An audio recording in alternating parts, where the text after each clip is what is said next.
Hello, everybody. Welcome to our Tuesday webinar with Don Perro from Capilano University in Vancouver, BC, Canada. We're going to get started here in a few minutes. We'll let people come into the room and we'll get Don on his way in a few minutes. So just hang on. We'll let a few people come in and we'll get started. So we're up to 40 already. So that's a great number. That's not like an animator. We procrastinate. This is like an animation teacher.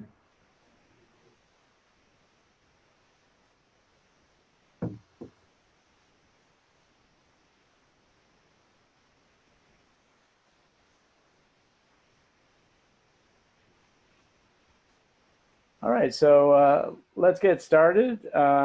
Today we have a special guest, a great friend of Wacom. We've known Don for quite a few years. We've been up to his university to visit quite a few times. He's joined us at a variety of trade shows throughout the United States, and it's our pleasure to have Don here. Don has been the teacher of animation at Capilano University since 1994. He actually started the program, and many of his students have gone on to big things at Sony, Pixar, Disney, and we actually keep in touch with a lot of his students to this day. So it's a lot of fun seeing Don's students make it in the big world out there. So if you are listening through Facebook or Instagram, we will be giving away a tablet today to a lucky winner, so you can register on the Zoom link on Instagram as well. So go ahead and do that. My name is Doug Little. As the slide shows, Wacom's been around for very many years, and Don has used our gear in his classrooms from the beginning of time, as far as I know. Since Little Graphire, $99. Yeah. There you go. Absolutely. Yeah. October 1999. Yeah, that was a long time ago. So we're very excited to have Don here.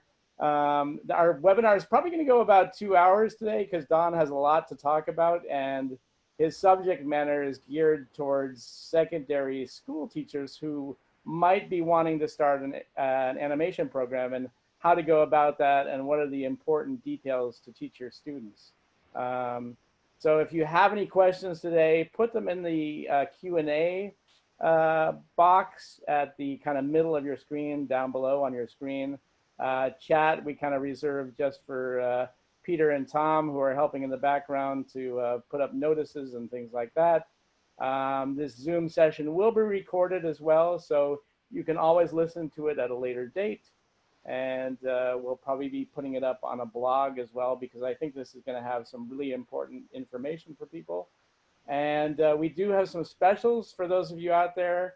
The Intuos Pro Medium and the Wacom One from our friends at B&H in New York City. And then Annex Pro up in Vancouver, where Don is speaking from, also has a special that you can take advantage of. So without any further ado, Don, take it away, and thanks for joining us. Yeah, thanks, Doug, and thanks for joining us. It's really happy to do this. This webinar is really going to go pretty quickly, so you'll probably want the recorded version afterwards if you see anything you want to use. And it is for high school teachers, but also for anybody teaching animation who may or may not just know what to do. I remember being in that first year teaching position, just not knowing what I was going to do. So I won't speak too long before we just jump right in, but it's really set up as stepping stones, because learning animation can be done quickly or slowly. But if you hit these steps, you get these little eureka moments with your students, and the closer they can get together, those moments, the faster they're going to learn. So the idea is to keep things simple. You don't have to be a great drawing expert. It doesn't really matter which software you use. You can use stop motion and plasticine, anything. But these are kinds of basic theories that developed as I went along teaching. So I was an animation student in 1981 and at an art school. And I wasn't going to be, but I kind of fell into it just by being amazed at the first day when I saw these friends of mine who had taken animation.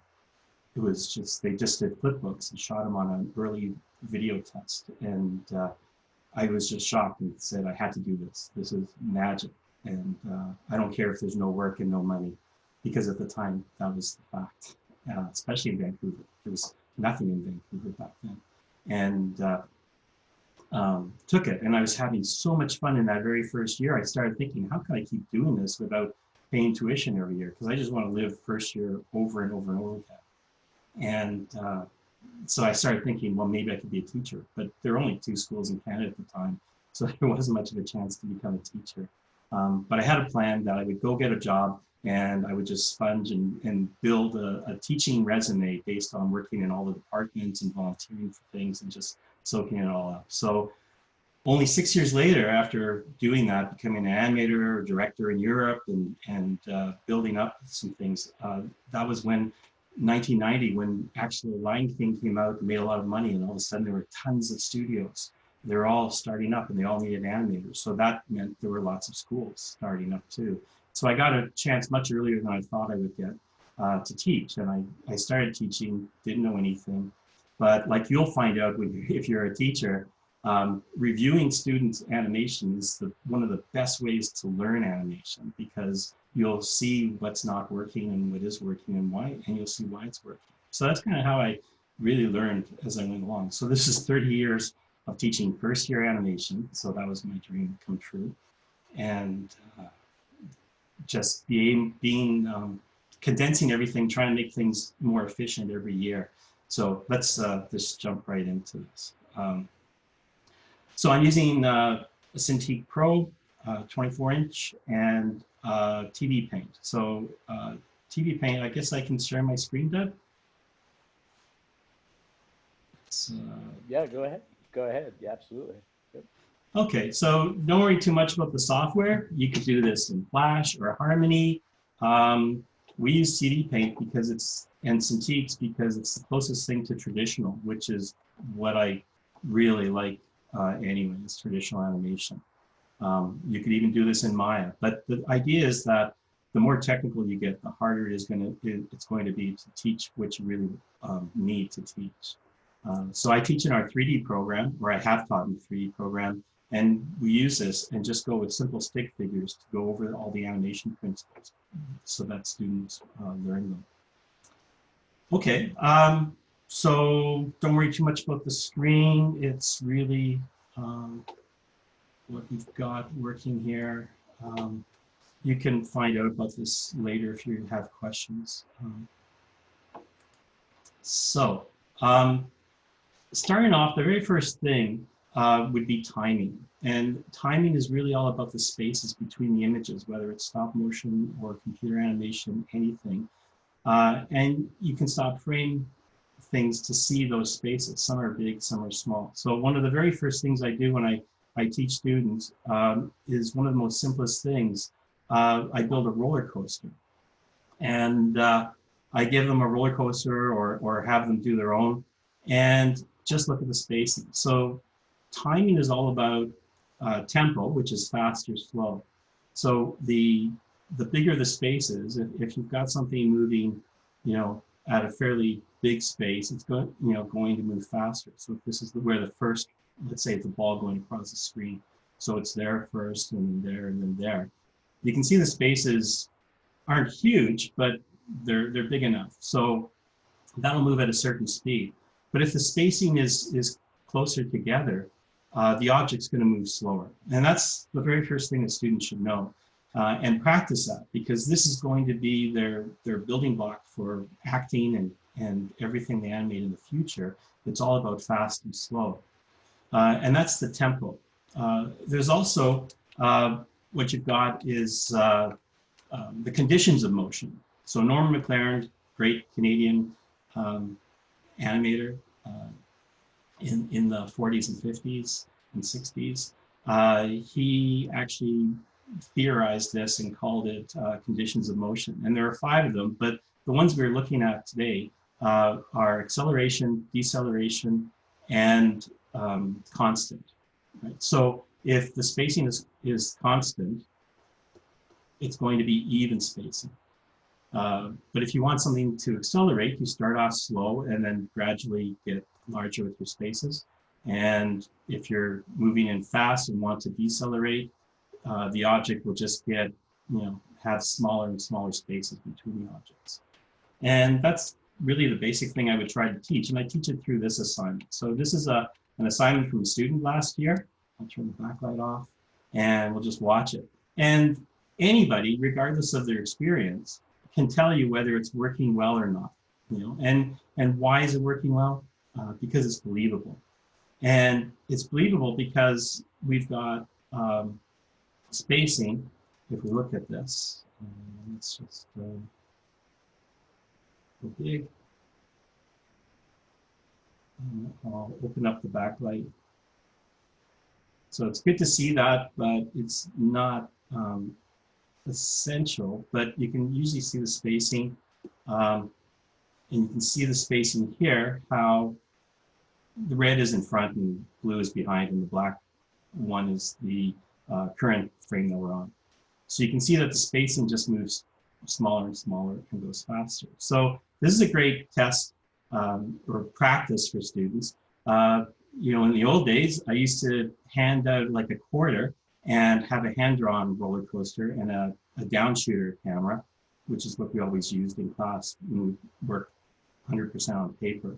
And people would just move this quarter along the background and try to time it out so that it would look right. So that's one example. And it's easy to critique. You can see where it's working.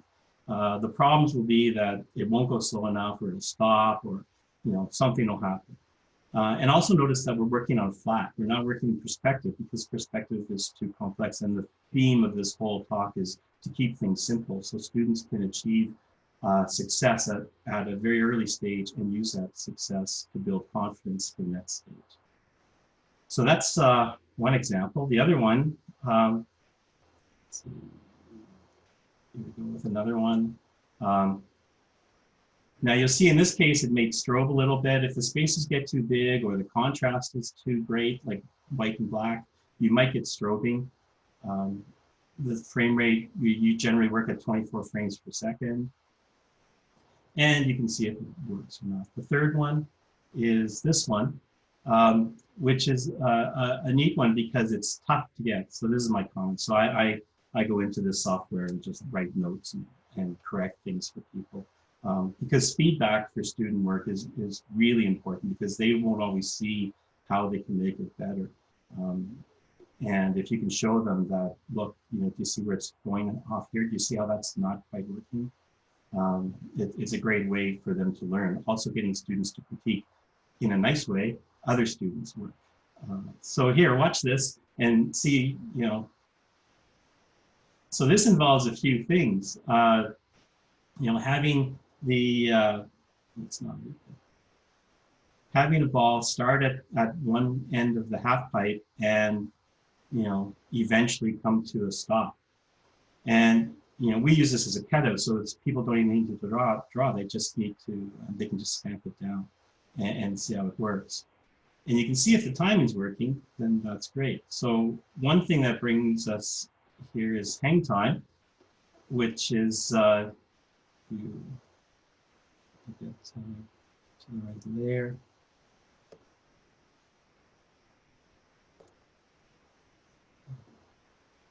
Let's see. So you can see the spacing. Let's just not do the preceding ones. So you can see the leading edge, how it goes up, and it has to slow down, and eventually it'll start to change direction and accelerate out. So it seems pretty simple, but this is a really tough exercise to make it look believable. And as animators, we're always trying to make things look believable. They don't have to be realistic.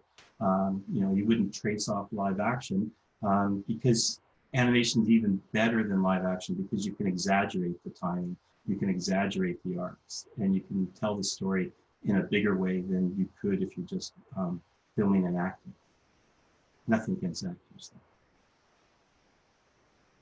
So that's an important thing, and it's easy to do, and we'll work straight ahead generally. So you would just animate something and then just keep working forward. So I can actually,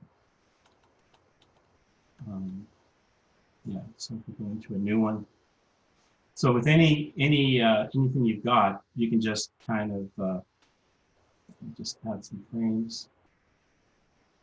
And I'll tend not to work with the backlight. I'll just flip to see the spacing.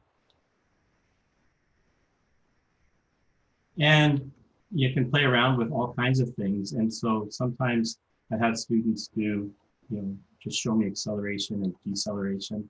And, and it's all about the spacings. And then you can turn your backlight on to check how things are going. Okay, so that's pretty much timing. And that would lead to a bouncing ball.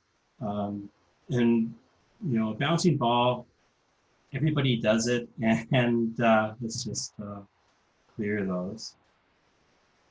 So again, the bouncing ball is kind of like a roller coaster, or I would have a roller coaster that ends.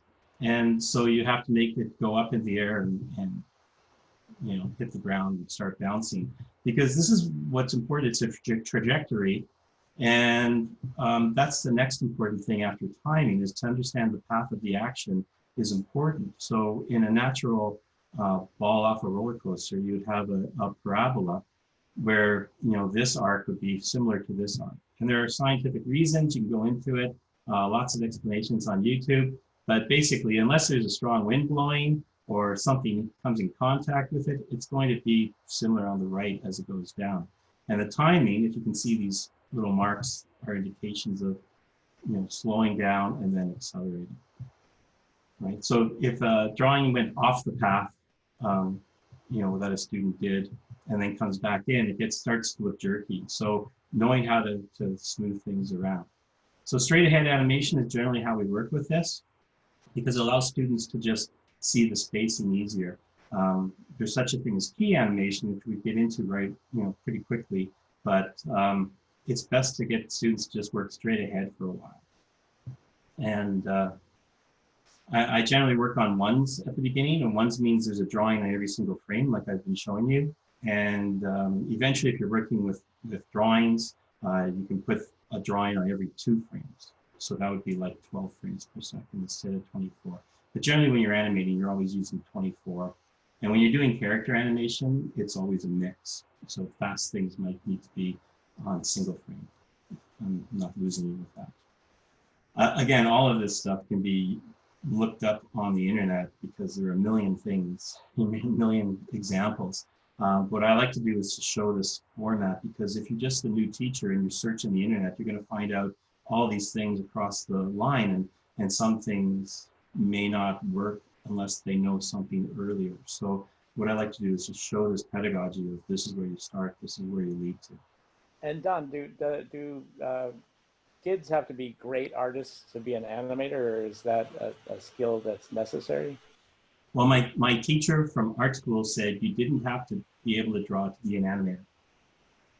And in one sense, he was right, because he came from an independent filmmaking background where, moving sticks underneath the camera frame by frame is animation.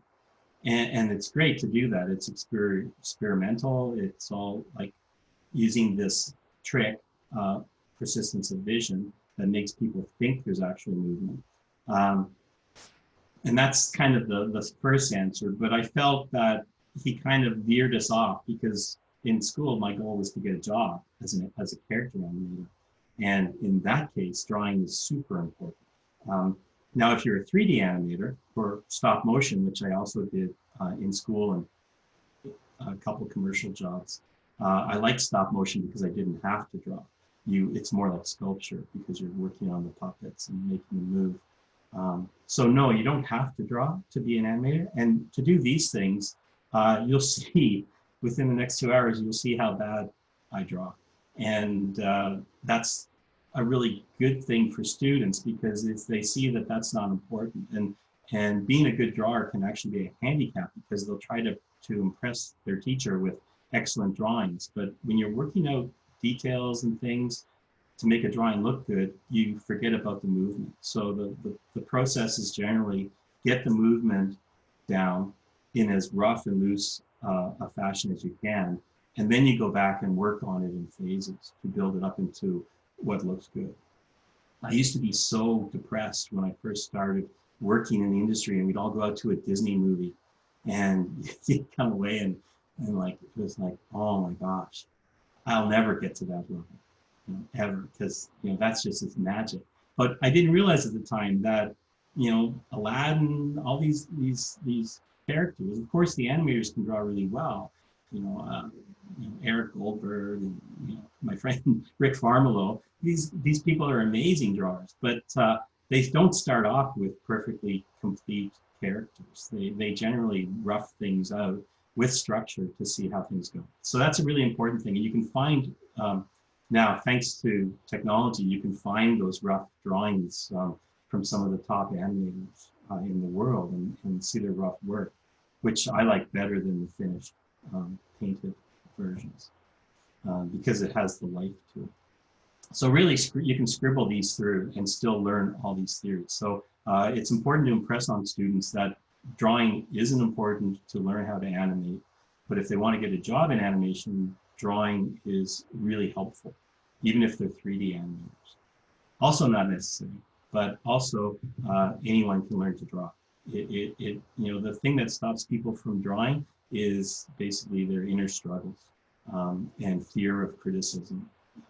So if you can throw that away, or if you're in an environment that's very kind of encouraging and positive, then students can learn drawing, you know, amazingly well. I mean, we've seen that. I see that every semester. Okay. Any other questions? Nope. Okay. Go ahead. Continue. Okay. So the bouncing ball. Let's just clear this. So a bouncing ball is the same thing. And again, you can see examples. Richard Williams talks about this in his book, Animator Survival Kit. Although I wouldn't follow that advice, because he says something about, you know, as the ball comes in, it hits the ground, and then it squashes, and then it comes off the ground and goes up in the air. And he says, get rid of this one. So you don't have that drawing where it's touching off. So it gives you a bit of a gap. So we get back to timing now. And so it almost jumps off the ground, which gives it life.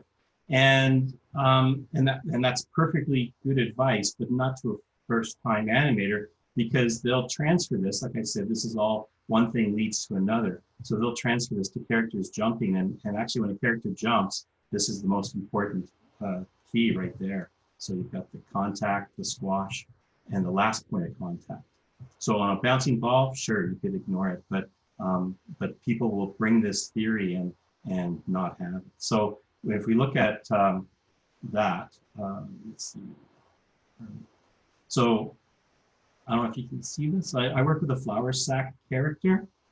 That's what we start off with. And I have my blue pencil. So I like the blue pencil because you can build it up. And so 2D paint is pressure sensitive, and the Cintiq has, I think, 8,000 levels of identifiable pressure. So you can create pencils that let you just build things up gradually and draw perfect circles or three-dimensional characters.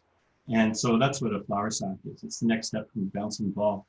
And so to draw a flour sack, I draw a base, a top, kind of like a snowman.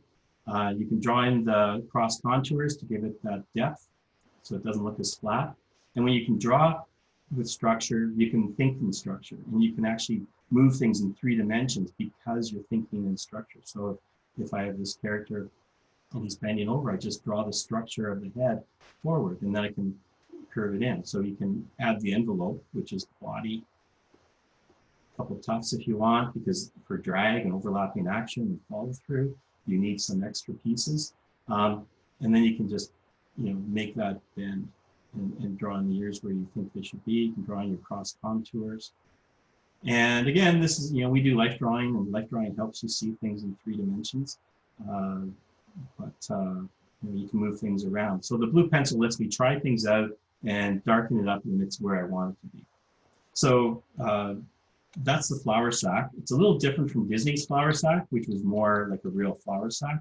But I like this snowman analogy because it's simple to draw and you can animate with it. So here's a scene from, I'm showing you a lot of student work just because I don't have time to actually draw all this for you. But in class, I would actually animate examples and show them.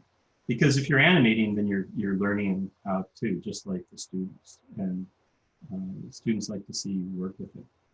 So you can see this. So the important thing on this would be to show that there's this last point of contact, so like the jump, and then the top of the arc, and then the first point of contact in the squash. And you want this first point of contact because you get contrast. So contrast, it's not one of the 12 principles, but it's definitely an important principle for an animator because contrast keeps things alive.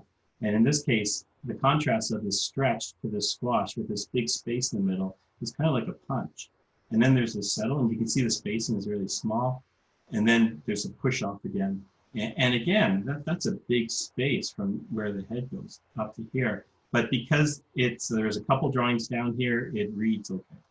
And again, it's all practice. But you can imagine that if you had to draw a face and clothes and a necktie and shoelaces, you wouldn't get the animation done. And if you did, you wouldn't want to do it over. But when you draw simply with structure and simple characters, you can try things out and make changes, especially if you're working on a blue pencil. But again, you could try this with in Maya and work with that. So you can see this also reinforces the trajectory, the path of action, that you want it to be a natural path of action that's believable without a lot of, you don't want to go off and do weird things. And you want to make sure there's hang time at the top because that is another form of contrast.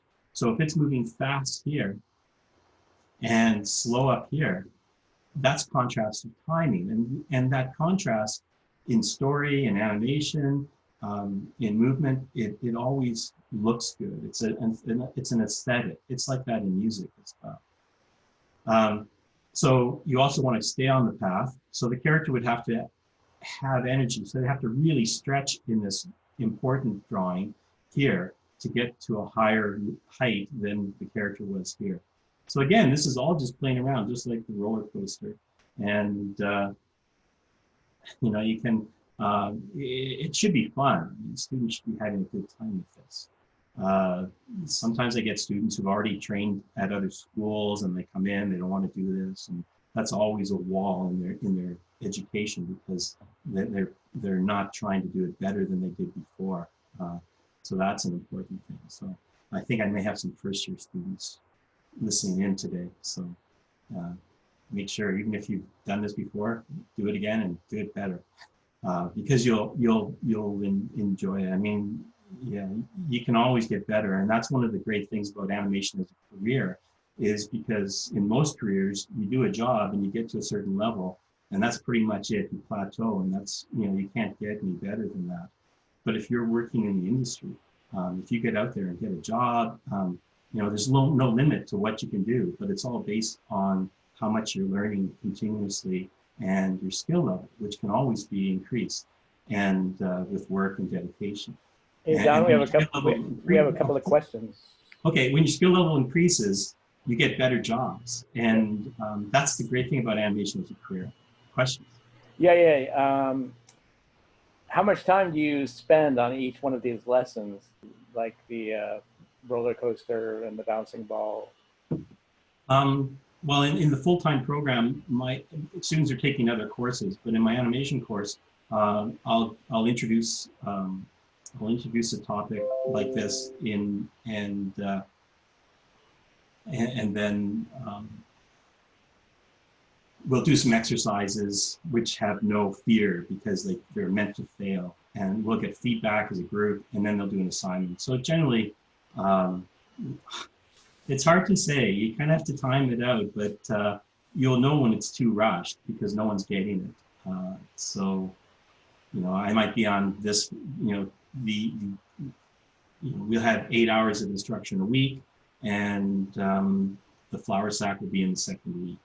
So the timing and conditions is on the first week, 2 classes of 4 hours, and then this one.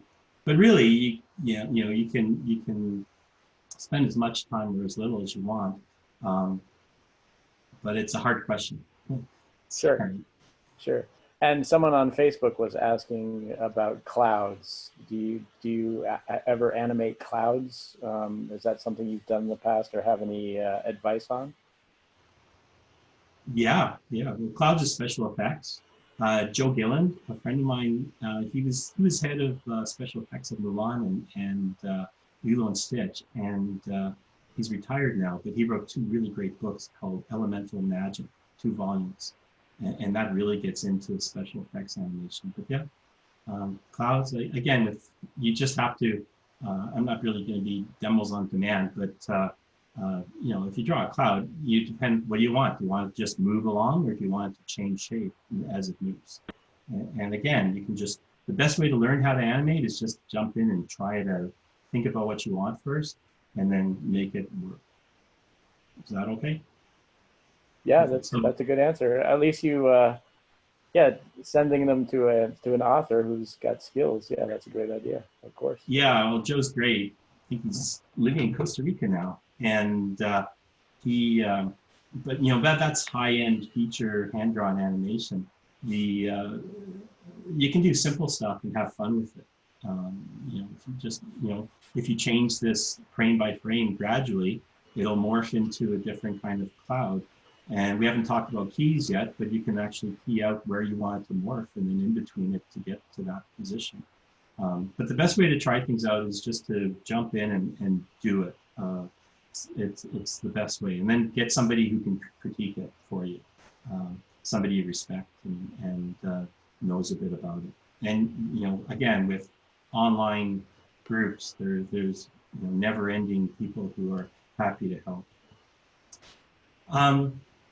Okay, so the next, if we work with a character, that jump is the same thing. So if we watch this character jump, again, this is an assignment that's been, you know, that we lead into, and you can see that we've got, you know, a character structure, and this is what I'm talking about in terms of when you're working with bipeds, there's a head, a torso, and a pelvis. And those are our structural points. You know, the head can have a chin on it, again, depending on what your character is. And this character was taken from an existing character, which I won't show. But you could take, you know, any character you want, Popeye, Aladdin, and if you follow this method, you can break it down into its structure. So there'll be a spine, which leads from the neck and goes into the pelvis. This is kind of a 3/4. There are shoulders. There's the hips, which are up here, not down here. And then there's legs and arms and hands. Preston Blair, there's a book that Preston Blair, an animator from the 40s and 50s, wrote, which is still a kind of a Bible, and it's all we had in 1980. And you can draw a hand, and you can draw feet. And this is kind of like an armature. And it may have been broken down from an existing, you know, character, and even like, you know, complex character.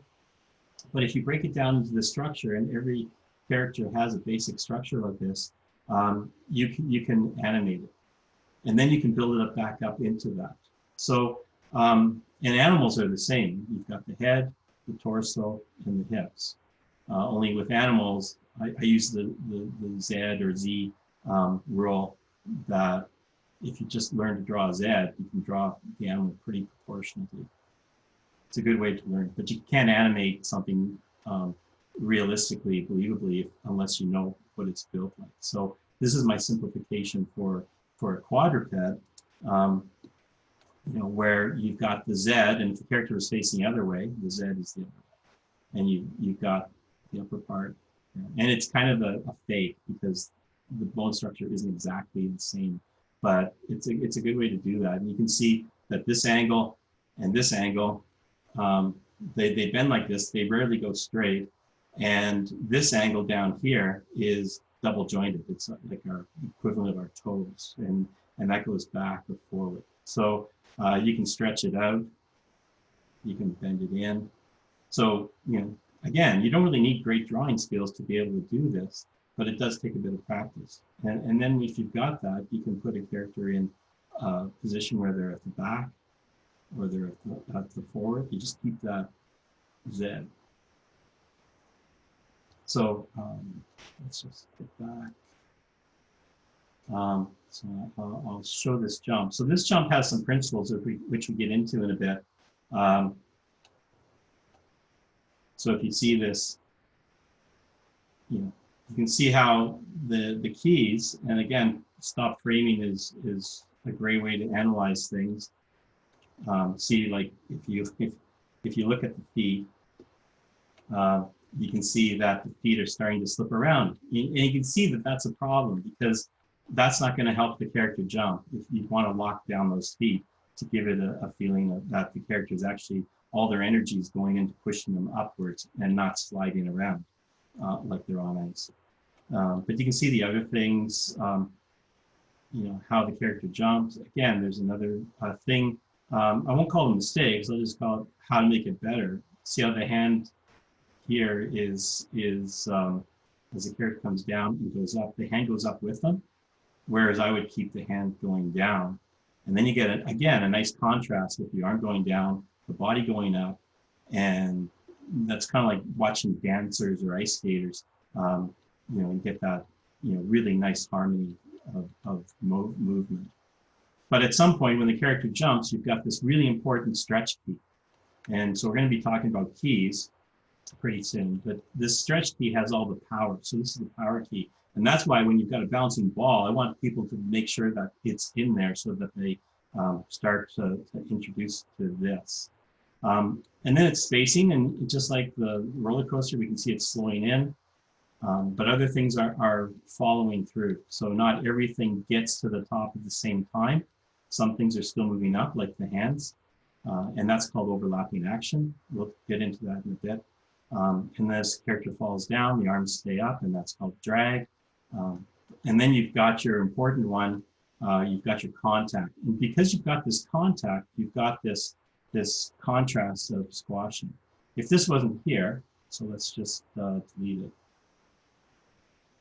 See, if the character's there and then all of a sudden they hit the ground, you don't get that contrast.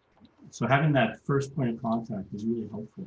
And again, this is my theory. This isn't, not everybody works this way. I could get arguments on this. But from my experience, this always looks good. And so this is Corilla DeVille. Oh, it's a walk. It's kind of ahead of our time. This is where we're going anyway. But this was based on Corilla DeVille, a single drawing from Corilla DeVille from 101 Dalmatians and from the 60s.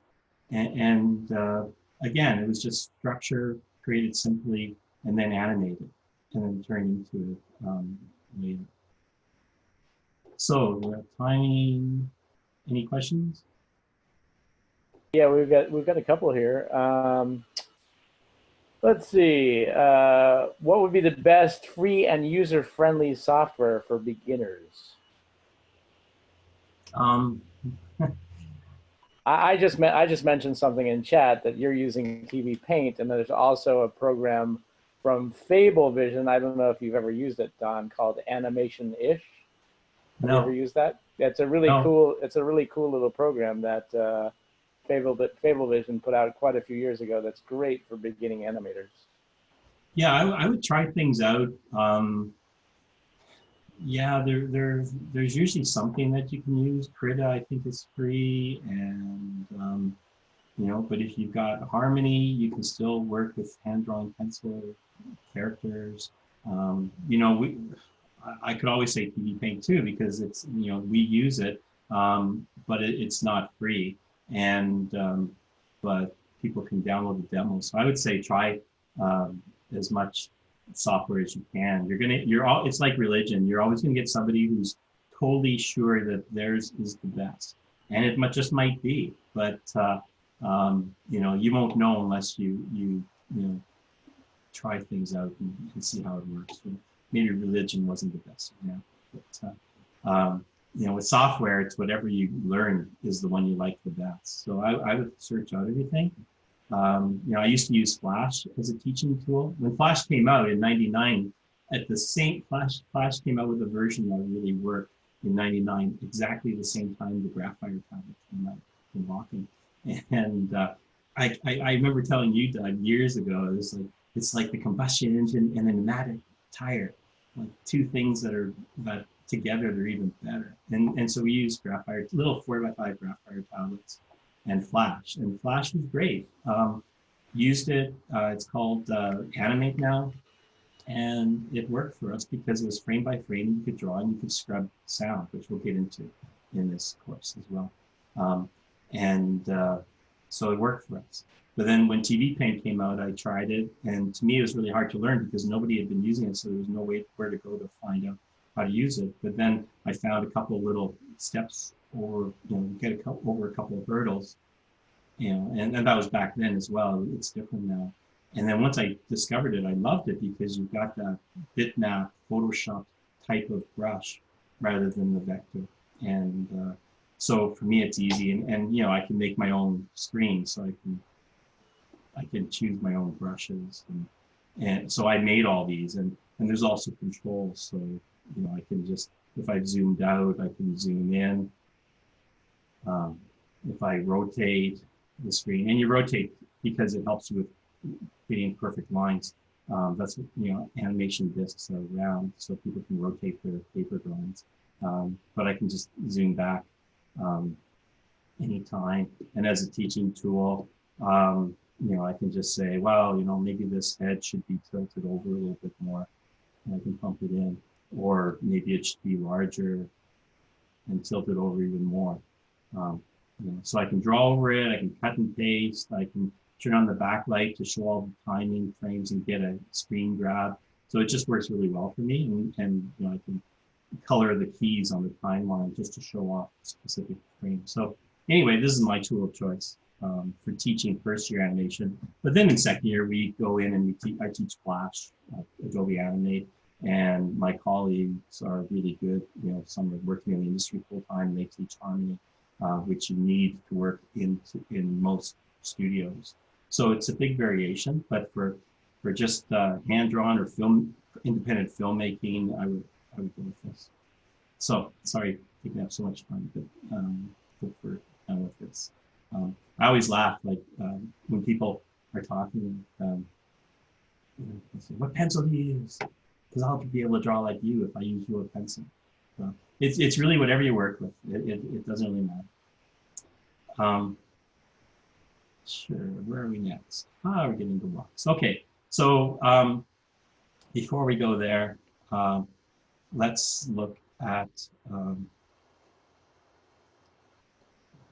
let's touch on. So if I go into a new one. So we haven't talked about keys yet. And so you can work straight ahead, right? Start with A and end up at B, and you can make things work. Or you can work out, you know, what we discovered in animation was that not every image is as important as the other images. And we can see that from the bouncing ball. If a ball is coming in, you know, these ones in between, they're important because they help you see the trajectory and they create timing because they have spaces. If I put more in, then it's going to move slower. So they are important, but they're not as important as that first point of contact or the lowest point of contact in the squash or the last point of contact. You know, and again, when it moves up again and goes to the very top, that drawing or that image is more important than these ones because it defines the height. So key animation, you can break up any action into keys, even, you know, films of actors, live action. You can look and see which positions are more important than others. It's tough with live action because there are so many frames, But if you stop frame, Looney Tunes cartoons, or limited animation like Samurai Jack, then by Brad Bird and Kenny Tartakovsky, you should look at any of their animations and stop frame them to see, or their films, because they're not animating, they're directing, but you can stop frame that stuff and just see amazing things. Look up the top people in the industry doing the best animation and just stop frame them. So you can look at those and say, yeah, these are keys because they're more important. So the definition of a keyframe, it's my definition that I've come to create. It just defines the action. So do these pieces define the action? Not really. They define the arc, but you could take one out and the action would be the same. But the top one, if you took it out, now it'd be shorter. So that kind of tells us it's a key. So so if we look at that, then you can break anything up into keys. And so once you've done a bouncing ball straight ahead, we'll do a bouncing ball with keys. But then we can get into walks, which is actually jumps. Yeah, let's do jumps first. So the jump also has keys. Let's look at this guy again. And you can see how it moves down. The lowest point would be a keyframe. And with overlapping action, you end up with more keys, but let's keep it simple. So this would be the next key, the stretch, and then the height would be the next key. So you can see how the bouncing ball and the jumping flower sack or biped is running on the same theory, that you've got these important keys. And once you've got that, you can try character jumps. You can also try a character run, because a character run, although I did try to teach it before walks, but now I prefer teaching it after the walks. But if you looked at a character run, with a character standing there, and so if a character's standing there and you want the character, you have the character, I trace back the feet, character's down. Next one is the character's coming up, but one foot's staying there. So you can go straight ahead, but you can kind of jump ahead to where you think it is. You're not worried about every single frame. And because this will define the action. So I'm working out my keys. So there's the push off. So it's just like a jump, because running is just jumping in a direction. And then I would work out the parabola, and I switch legs. So let's keep that as the right leg. This leg comes up, and again, you can stop frame real runs to see how people run and work that out. And then I can place this down, and there will be in-betweens here, but I just want to make that first point of contact with the heel. And what's happening with this leg? Well, I know from action analysis that it's going to be moving forward. And then you've got the squash where the foot's on the ground. So the heels, unless he's on ice, the heel's going to be right where it touched, and the hips are down below. And the leading foot is the one that's squashing, and this foot's coming through under. Right, so you can think of the action and then put it into its important positions, remembering that the things that we already learned, trajectories. Again, I'm not worried too much about timing now. I'm just trying to lay out the keys. And now there may be an arc as the character moves up. A V isn't really an arc, so you might want some breakdown drawings just to show that arc. But I wouldn't worry about it at this point. So now the foot's on its toe, and again, the character's not sliding. So you've got that push, and you can put that in. And if it's not in the right place, you can just move it. That's the great thing about trying things and animating them. And one thing I learned from experience is that if you're totally scared about not doing a good job, your animation is not going to look very good. You kind of it helps if you have kind of like just an experimental kind of approach to it. Let's see what's going on. And then the character's up again with the other leg. So I would animate it out as keys. And again, if you teach people what the important keys are, there's no, if they follow that suggestion of yours, there's no way they can not succeed. And in this case, the keys are squash is an antic, the push off, which is there, the top part, the contact, the squash, the lowest part, and the push off, and then the top part. So again, some people might think this is way too simple, but animating characters is hard, and knowing this foundation really well so that you're not even thinking about which keys to use will make you really successful, because you can build on that. And that's how animation is done. Nobody animates a finished character completely. Even in 3D, they have simple characters that the computer can work with, and then they make it complex once the animation is looking good. So that's kind of a character run, and a character jump is the same thing, except you would maybe use both feet. Hey Don, do you recommend do you recommend somebody starting to teach younger kids with an animation puppet to show movement before they get into like anything digital? Oh yeah, like digital stuff. I mean, digital in one sense is neat because you can hit play and just see it played back. But the more technology that gets between the animator and the animation, I think the harder it is to learn. And that's why, I don't teach principles on 3D on Maya. I'll teach them, in a hand drawing software like 2D Paint, and so that they can really learn faster. But if you want to make it even more simple, you can use plasticine, and cell phones have, allow you to make animation now. You can get an app and you can just push plasticine around. So my major in college, in art school, because I wasn't a very good drawer, and I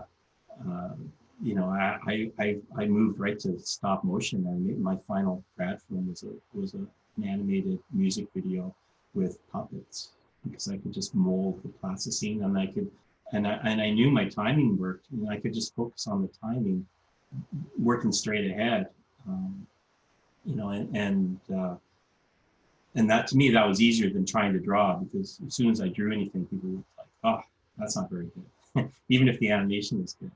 So to answer your question, the simpler you start, the better it is. So you could move sticks and have a bouncing stick frame by frame, so the person's not even drawing. But eventually, you have to move up into other things, and that's what I'm trying to do here. So with me in our program, this is starting as simply as we can in order to go in. But eventually, students are doing full character animation with voice acting, and some have scored really high in the 11-second club, which is an animation competition open to anybody in the world. And some grads have won it, and so it's all just a process. I hope that helps. So anyway, let's look into walks. So we're at about halfway through, and we want to have some time for questions anyway for our.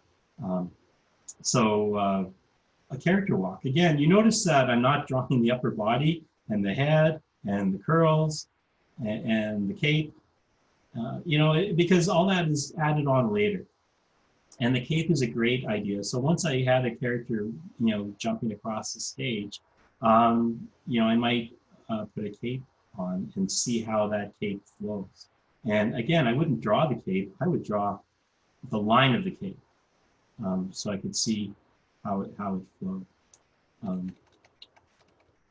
And actually, like going simply, we can just look at a rope. So this is another exercise I have students do, and it's just a rope, and I animate for them. Sometimes I'll use the light table. And if this is a rope that's just swinging, you can think about what happens at some point. It's going to start swinging back, but it doesn't swing as one piece. It's because it's a rope, and it doesn't have joints. It's totally flexible. So at some point, the top part will start to go back where the bottom part's still going. And this becomes a really important key because you can see the contrast. This is moving back, this is moving forward. So we've got that contrast, which is really amazing. We also notice that this is an S curve, and S curves are have lots of appeal to the viewer. And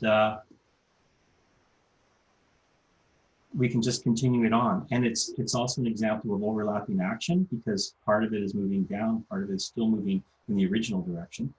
And I'll just continue that on. So now it's swinging more. This is still going up.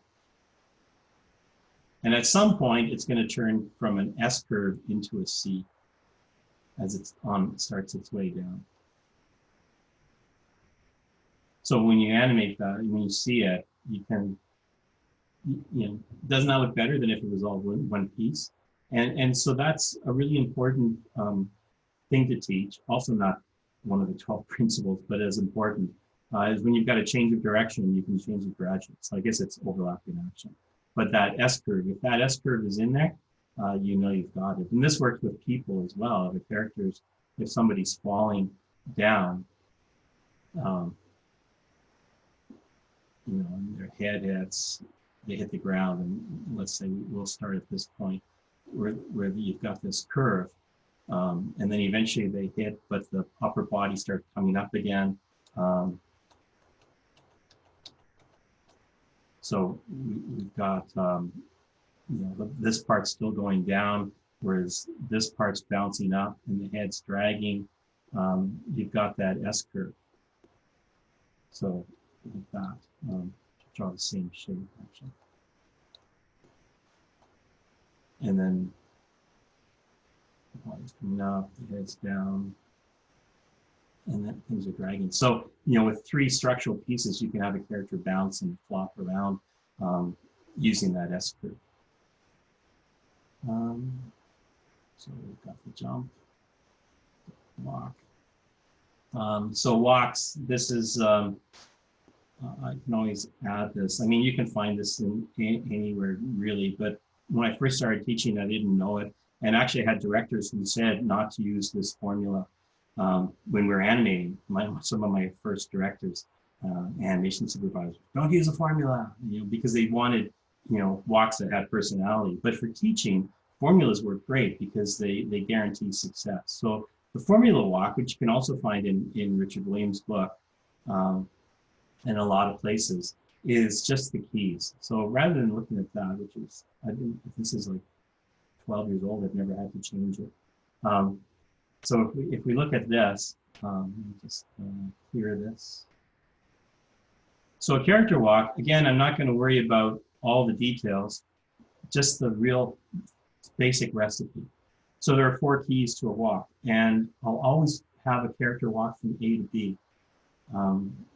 It amazes me that, some teachers, like experienced teachers, start off with a walk cycle. And walk cycles are really, really tough because you're dealing with the foot sliding back with the background. So like their character's on a treadmill. So if you had a toddler who's just learned to take a couple steps, would you put them on a treadmill? No, because it's complex. So A to B is what I always start with. And we don't do perspective because you're just trying to teach the formula. So the formula guarantees success. So I'll just draw that.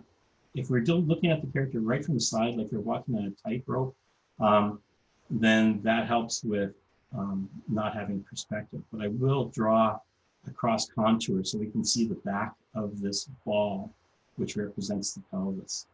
And so if you think of a line going through the side, you can see the left hip is back further than the right hip, because that's how people walk. So again, walking is controlled falling, where you stick your leg out and stop yourself from falling, but keep moving forward. So this I call a stride. So I've named this, like I've been teaching this since I first discovered it. And the stride is the important one. Although you can start with anything. I have a teacher who said, you can start with a squash. And I said, really? Yeah, you can. So everything is changeable, but this is, again, just one recipe for successfully teaching students how to animate. So this has certain characteristics to it, so we call it a pose, because it's a really important drawing that explains what's going on. The character's walking. The heel's on the ground, the toes on the ground, and we can emphasize that. And so you can just act it out. So acting it out is another really important thing for budding animators to really understand. Because they'll go through their head, they'll look up 20 YouTube videos, but they just won't stand up out of their chair and start doing the action. Because when you act it out, you start to really feel what's believable, what's working. So when you're trying out a walk, so I'll make students get up and walk in slow motion and exaggerate it, so they start to understand what the positions are. And so when you walk, you will, the next one would be a squash drawing. So let's go back to the stride. The stride is important because it's evenly balanced, right? So there's the same amount of weight pretty much on both, but there's a transition of weight. So animation is also physics, lots of physics. So the hips come down forward on top of this foot. So this foot flops down, and there's the heel, and there's the hip still forward. So again, you can't just draw the leg like that, because now it looks like the leg was shortened, and that's a principle called volumes. So we want to make sure that the circle stays about the same mass, and that the legs are the same length. So now we've got that movement of the stretching. You can see I'm flipping a lot, so my hands are on Q and E, or my back and forward, and I can just get that working. And then what happens with the back foot? Everybody starts bringing the foot up, which is a mistake, and I tend not to teach mistakes. Try not to teach I wouldn't explain that at all to a student, because that's what they'll start doing forever. The toe pivots. So the toe's in the same spot, and that's a really important thing when we get to a walk cycle, like the treadmill walk, is to know that the toe is still there. And the hip is rotating, so we might see more of that cross contour, and now that other hip joint is back foot. And so this is a pretty big stride, so smaller strides are easier, and we've got that key. So the next, and that's what I would call the squash. And then the next one is, again, I would trace this back, and I would actually, the problem with students is they'll always shift it around, and it won't look quite right unless it's in the exact same position. So I would actually, cut it out, go to my next frame, and stamp it down. And so it's not moving at all. But what is moving is the hips. So the hips are now what I call the crossover.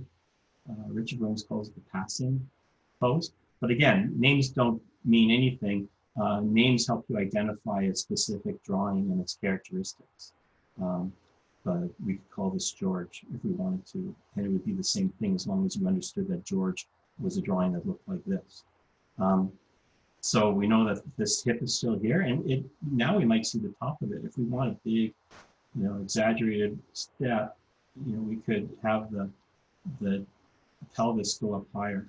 But again, it doesn't really matter too much as long as we understand that you can see the hips at the front, and now it's starting to go to the back. And if you walk, you'll see that your hips are rotating. So with the foot up there, now the crossover. So now the other hip, you can kind of figure out where it is, draw it lightly, and draw that leg. And it's going to be in some kind of a passing phase. So the crossover has all the weight on one foot, and you get that. So I have students memorize these names, and do I have that? I'm not sure if I have that, but I'll just animate a walk all across the page and just on the software have them trace it off and write the name. And so in 20 minutes, we can get past this. They know this information already. And once they understand these keys, they can start working on performance and acting and characters, because this is a formula, but you can always change where these legs are and where they go, as long as those keys are still there. So there are 4 keys to a step: stride, squash, crossover, and the fourth one again, we'll trace the foot down. Just stamp it down again. You know, we've got the hips moving forward because you don't want things to stop. Character walk is fairly even. Try to get it so that it's the same. So if that's too far up, I can bring it down a little bit. Sure. And the foot's somewhere in the middle. And this is going to follow an arc along the foot as the leg comes forward, but it's in the air. I've talked to teachers who don't have this as a key, but I like it because it makes everything even. So when we start doing walk cycles and things, it's nicely divided in terms of the keyframes. So there's the step. And again, the step is the keyframe. It's kind of like an in-between because it's moving, you know, between the two keys, between this one and our next one. But it's so important because it has so much character. Like if you put the foot up here instead of down there, you would have a totally different walk. If you stuck the leg out straight, you would have a totally different one. So I call it a key. And then our next one is the character is now in a stride. So you can pencil it in lightly. I hate actually animating with the light table on.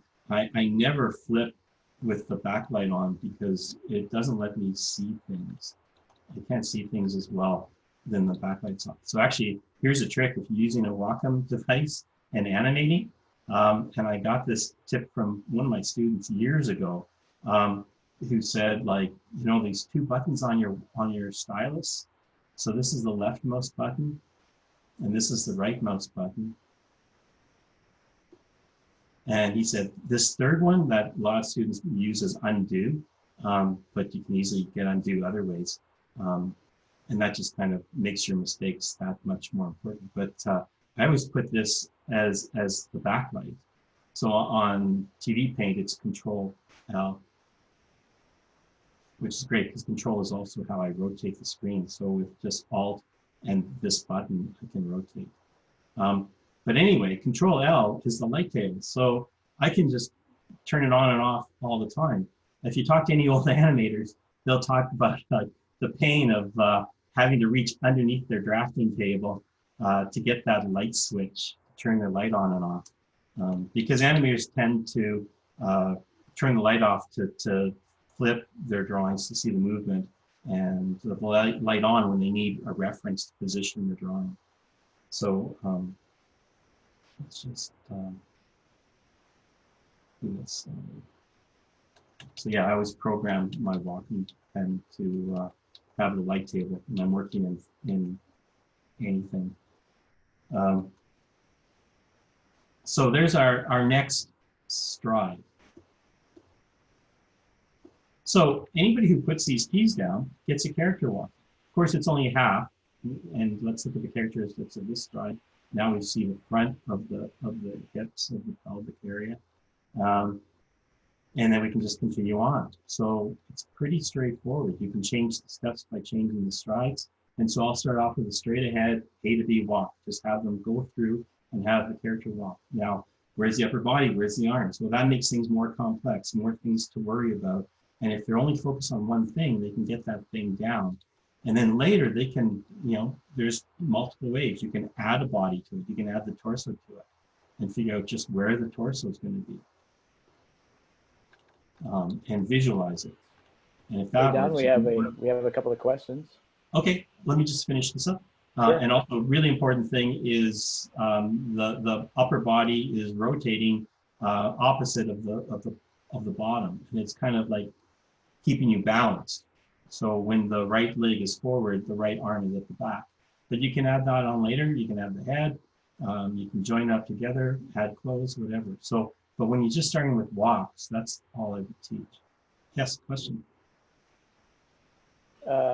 Let's see. Hang on. There's a gentleman that is going to be going to distance learning in the fall, and he's wondering what to do when students probably are going to have minimal internet access and minimal computers, probably Chromebooks.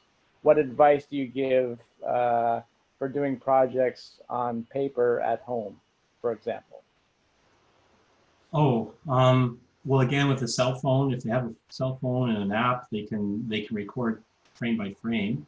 You know, how you set it up is a little difficult. We use at CAP, we use these things, which are down shooters. And so it would be facing down, but that, again, that's an expensive piece of equipment. They're like a few $100s often. But you can use cell phones. You know, flip books are a great way for kids to learn how to animate. And it used to be one of the very first things I would hand out in class, even at the college level. So flip books are fun because they can make anything work. So, you know, the reason they're on, you know, the traditional paper is on registration plates so that you can take drawings off and change their order. So you don't get that with a flip book, but I would say flip books. And there are, yeah, but a cell phone with object animation would be the simplest. You know, you can make things act out. You could use, if you were able to get a cell phone, the problems with the gravity, which is the problem of all stop motion animators before the computer. You know, if you can get a phone facing down somehow, like build a box that would look down, you could just move things underneath the phone, taking pictures. But again, yeah, you just kind of need to be creative. If they don't have a strong internet access, then you know, downloading information, you know, finding something. So there's still information on paper. You know, there's still people who work on paper, and I mean, we still work on paper at Kaplan. You know, not as much, but students still learn how to flip drawings and animate with a stack of paper. We actually Velcro our peg bar, our registration peg bar to the Cintiq, which is like a pretty expensive light table. Sorry, Doug. And yeah, there's lots of, I think just thinking about it and trying to figure out what you have and what you can do, it's just problem solving, but I don't really have an answer specifically catch-all for that. But, you know, cell phones, most people have cell phones and an app that can record frame by frame, and then you're set to go. Other than that, look for they're called, they're used for scanning books and things. A down shooter, or they're on Amazon. I can find a link if you want. That one's called an IPEVO, IPEVO. All right, thanks. I think that answered the question. Okay. Where are you? Yeah, we're there. So that's the animated biped walk, and there's two ways to do that. Again, you can do things straight ahead, where you get the stride, squash, crossover, and step, but you can also work out keys. So this is how I really introduce key animation to students, because the jump is kind of an introduction, but with walks, if you just hit the strides and get the strides first, and there's a formula for working in that I use over time, you can do a walk from A to B, again, really easily. And the strides don't have to be exactly the same. They can be shorter or longer, but in this case, they're the same. So I tend to do the strides first. So this is a pretty stiff drawing, but you know, you just make sure that the feet, you know, work together. So the toe comes down, and then it's in place, and the heel comes up. So that's what I do. So so the strides in this case are the most important ones. They're the poses. And so I would lay those out. Now, then you can go in and in between this with the crossover drawing. So once you've got your strides on each, you know, this is all together as if the light table's on. Once you've got the strides, you can get the crossover and just make sure you've got the right foot working, and that you've got an arc, because when the character's standing up, they're going to be higher than they're in a stride. And you can lay that out. So the advantage of this is advantage of keys and pose-to-pose animation is that you can plan things. But the problem with pose-to-pose animation is that it looks really mechanical and not as spontaneous as straight ahead, because straight ahead, things will change organically. And with pose-to-pose, things can look very tight and stiff. So we realize that, and then you try to, break that by working things out later. So the way I teach walks from pose to pose, which is what this is, I have them do these strides and then the crossovers, and that's very stiff and kind of planned. But then I have them go straight ahead, because the next two keys, as we already know now, are the squash and the step, right? So there's the stride and there's the crossover. But if you have them work on this straight ahead, now you're flipping and you're kind of getting the benefit of straight ahead animation, but you're kind of, got these boundaries that you've already established with your poses. So that's my plan for that. And again, no upper body until they understand this part. And they won't for a while. I mean, it takes a while. And it takes practice. So strides, then the crossovers, and then straight ahead with the squash and the step. So I'm using these terms, which, if you know those terms, now you know how to learn this. You know what I mean when I say a step key or a squash key. So that's actually my method for teaching a walk from A to B. And so this would be an example. This is a work from last year, about a year ago, from one of my students. It's an assignment I give.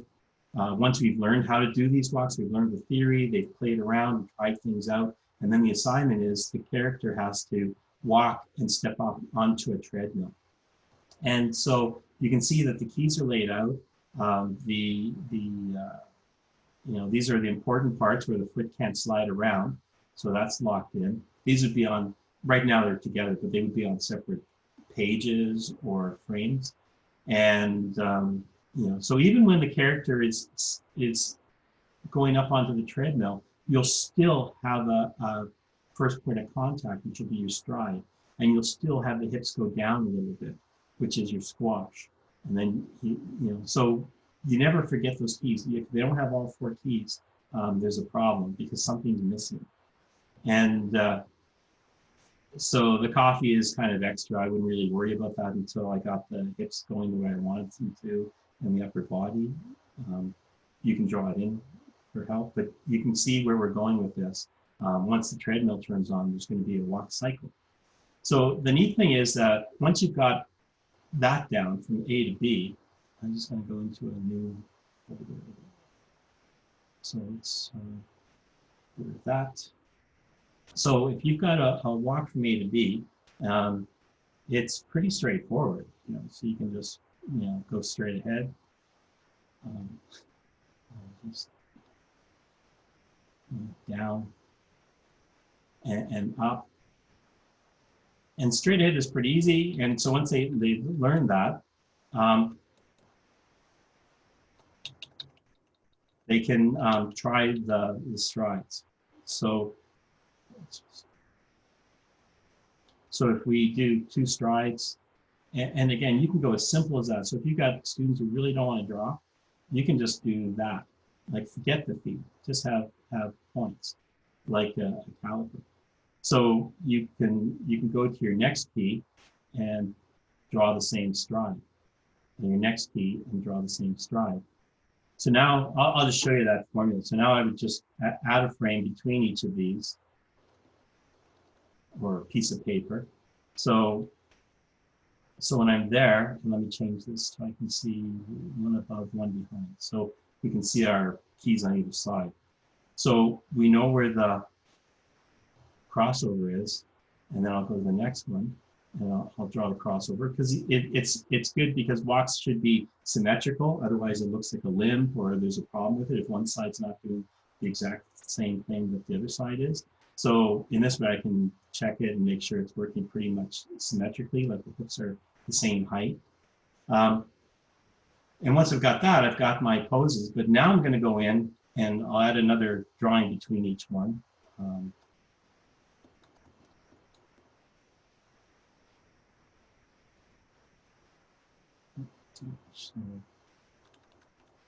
And you can do this as you need them as well. So we know, we've already understood the theory that this is the squash.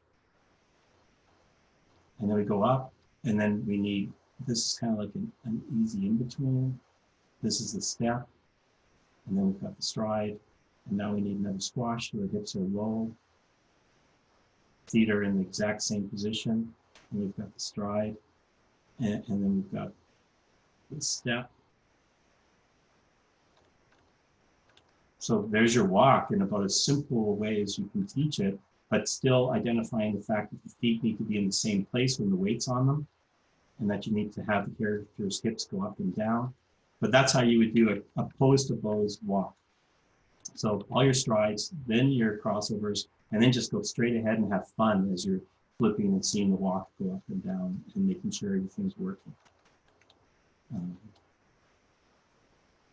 And again, quadrupeds are the same thing, except the rule of thumb that I learned by mistake. I was like, there's a book called Tiny for Animation that it was by animators, and drawings by Jack Ham on a book on how to draw animals.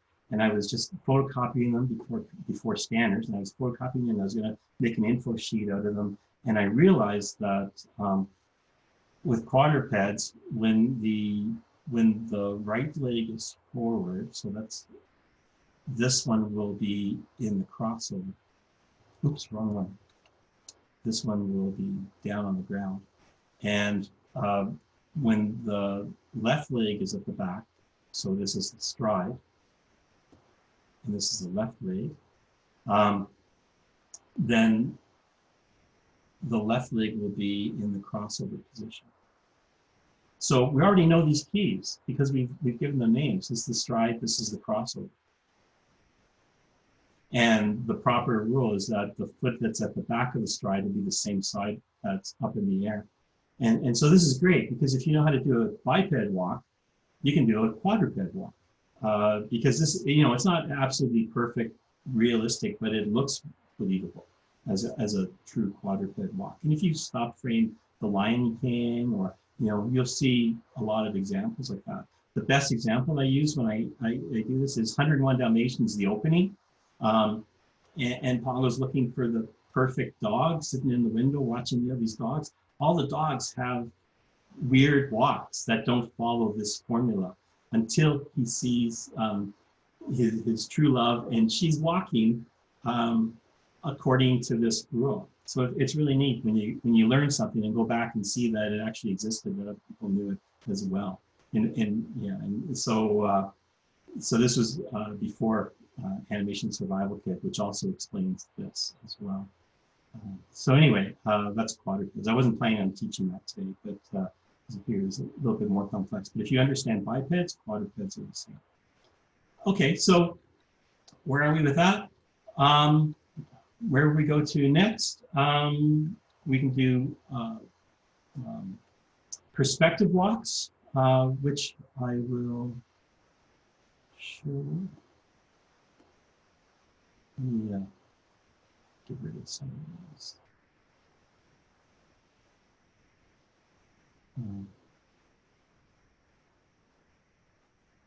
Actually, I can go over here and just see where we.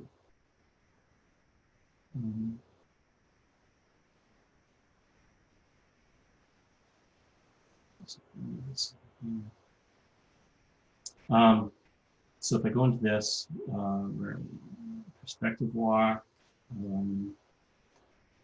let's see the treadmill poses. Treadmill pose 2 animated. While you're doing that, I can introduce our winner of a Wacom tablet for today. Cool, I can't wait. I can't either. Hang on, let me. Is it me? No, you've already gotten enough stuff over the years. It's definitely not you. Okay. You've been a winner almost every year of your entire existence. It's Mary Duwaney, Duwyenie. So Mary, if you are out there and listening, just email me your address, phone number, and that's all I need. And we'll send you a tablet. So my email address is douglas.little@wacom.com. So there you go. Congratulations. Congratulations, Mary. So you can see all the things happening here. So you squash to get started. So the hips come forward, up in the air into a crossover, step, stride, squash, crossover, step, stride. And then going up, it's the same thing. So we've got the crossover, step, stride. Now the leg is bent, so it's a little bit off of that characteristic, but that's great because it's supposed to be, because there's things happening that are different. So contact, but I still put the squash in just to emphasize that downward movement. So a lot of people look at this and think that's the squash, but just the rule of thumb is never have less than those 4 keys. So contact is the stride, squash, and then the crossover. Now it's a big space, so you probably have in-betweens. You may even want another key there where you can stretch out the leg. So you can have more keys than before, but you don't want to have less. So, you know, if the character was doing some wild Monty Python walk, you would probably have more than 4 keys. So if anybody knows Monty Python. So even when I contact, so there's my stride. So the feet are side by side, but it's still technically a stride because the weight's evenly balanced. And then I go into a squash and then back up into the stride. So you've got that nice little settle. And that's follow through, principle of follow through. That's that one. Let's see. Treadmill. So, okay, so this is one with a walk cycle because the walk cycle is a tough one as well because the, let's just move this up a little bit.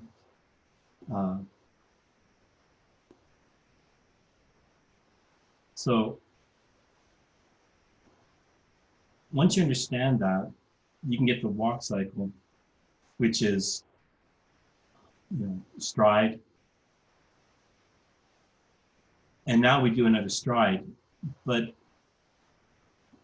for this, I usually teach cycles first before I teach the walk cycle. And cycles have to do with timing charts. And that's, you can just do 1. So this is the drawing we're currently on, 1. And we're going to, we actually have 5. So this is 5, the one that we're going to. And 5, I don't know if you can guess, is the opposite, with the right leg at the back and the left leg at the front. And again, I try not to put in the exact same position, but I flip it just to make sure they're both working. And that's 5. So yeah, you can teach cycles simpler than this. So these drawings are parts of the walk. As you can guess, if this is the stride, this is the squash, this is the crossover, this is the step, and this is the next stride. So you go 1 to 5. And again, because this is the middle one, it's easier to draw. So you can add a frame, and I can put the foot in the middle, the hips up in the air, check which leg is coming forward, it's the right one. So I'll do that. And because I know these keys now, because I've learned the A to B walk, I can draw that. So I've got, this would be number 3 on our timing chart. So these are called timing charts. If you look at old drawing animation of Milt Call, you'll see timing charts flickering around, which just show where the in-betweens go. But in this case, I call these in-between keys because they're actually keys, but we're creating them as if they were in-betweens. So we've got that. So then we can just go in and add a drawing on there, and we go in and we say, okay, well, the next one is a squash. But what's happening to this foot? Because when you're walking a walk cycle, it's like a treadmill.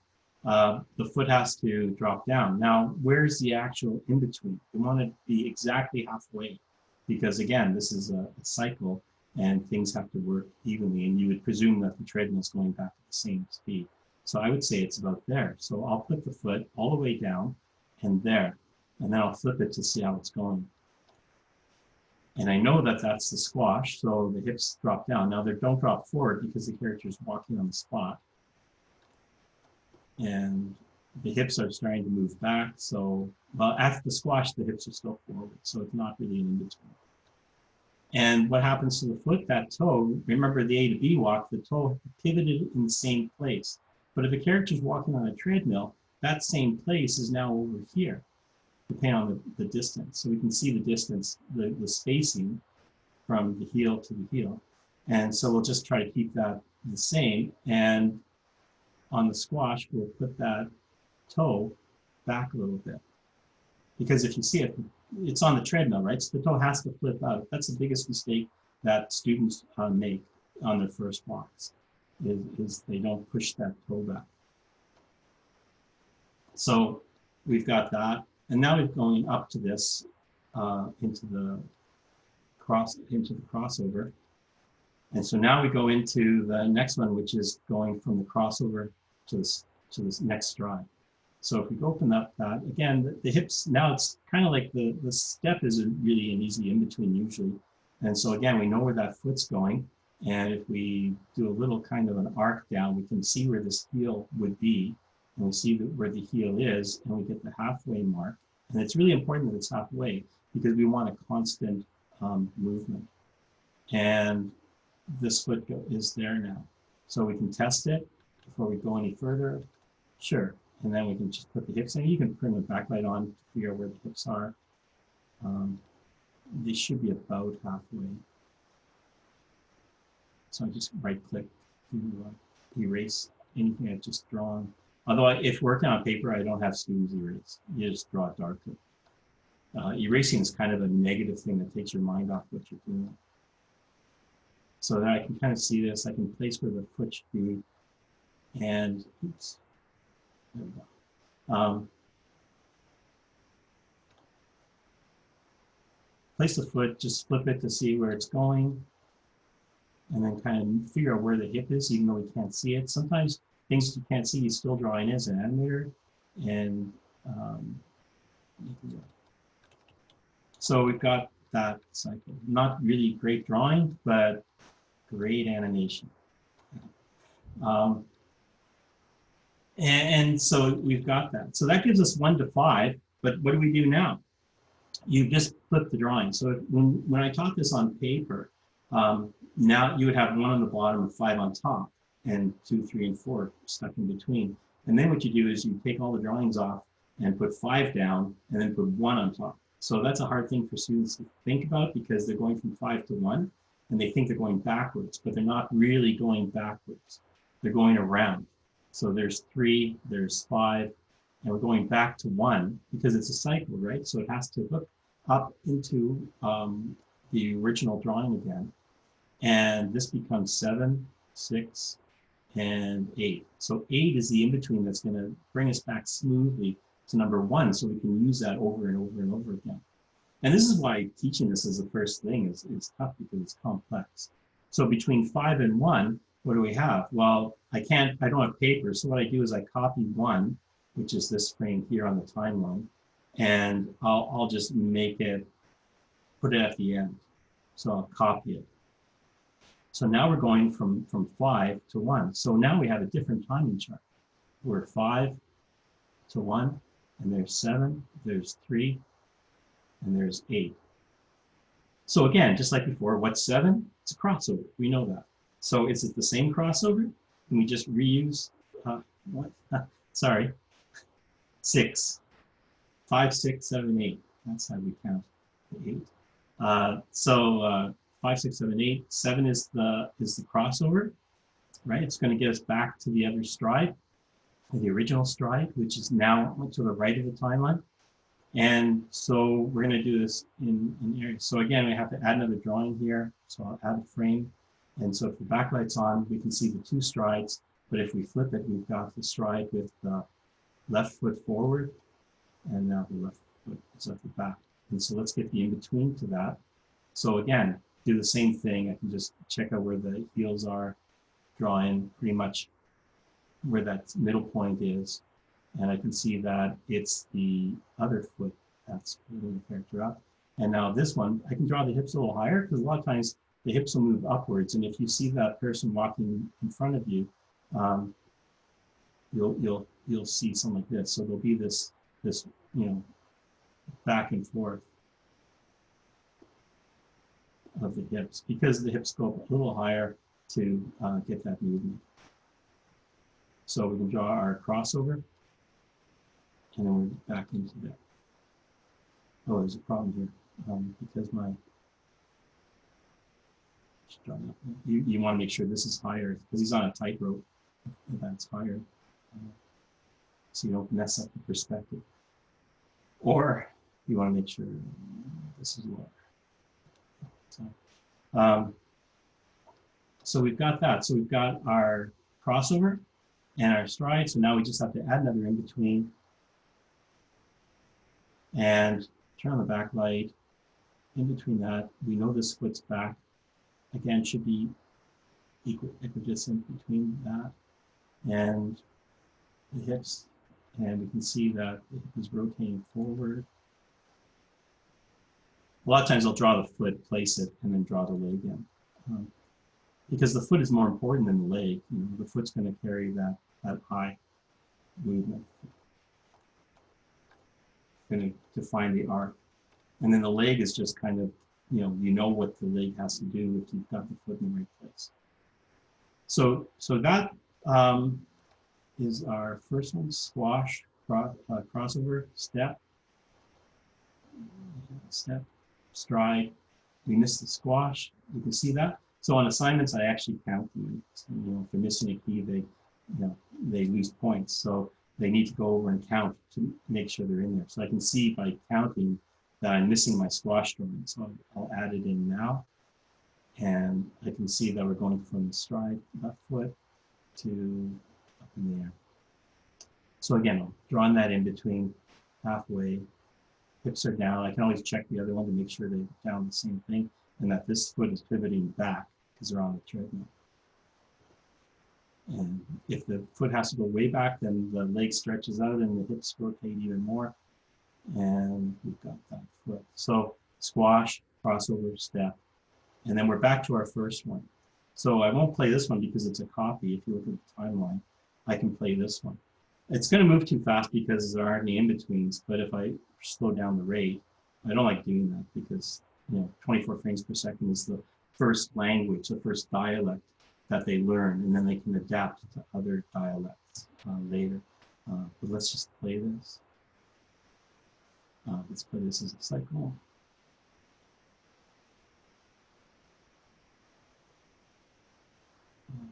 It just crashed on. TV Paint never crashes. Really rarely. Some softwares are buggier than most, but it's pretty stable. But in any case, you should save everything, of course. So there's our walk cycle, done simply and successfully, I guess. You can be the judge of that. But when kids do this, or students do this, they get success right away and they see how that works, and then we can adapt to different styles of walks. So in the full-time program at Capilano, we teach this, but in the second semester, once they know all this, they do something called a weekly walk. So every Monday morning, they need to have a different walk, and I'll lay out a list of different kinds of walks, like a teenage backpacker or an old woman in the wind.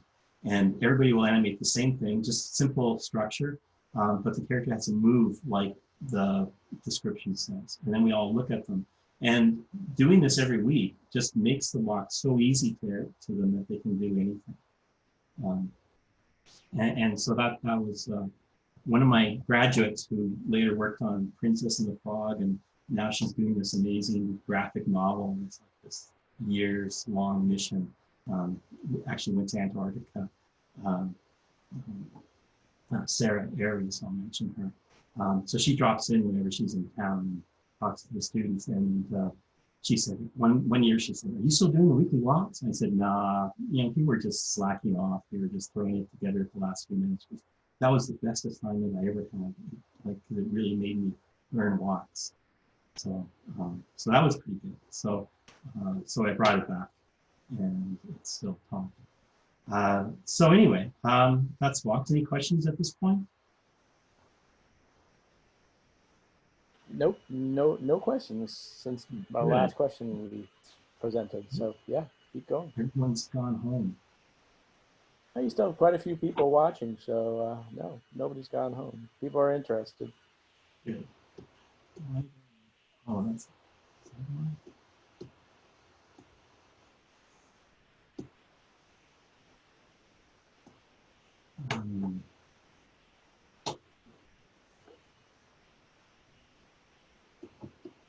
Something happened.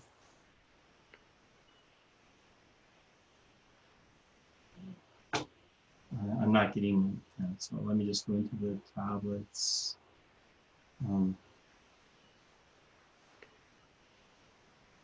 Functions.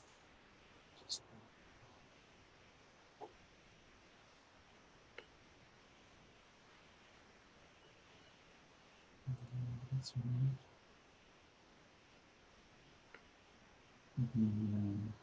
It's the display. Good. Okay, so that's you. There we go. Okay, so we're back with walk cycle, and so the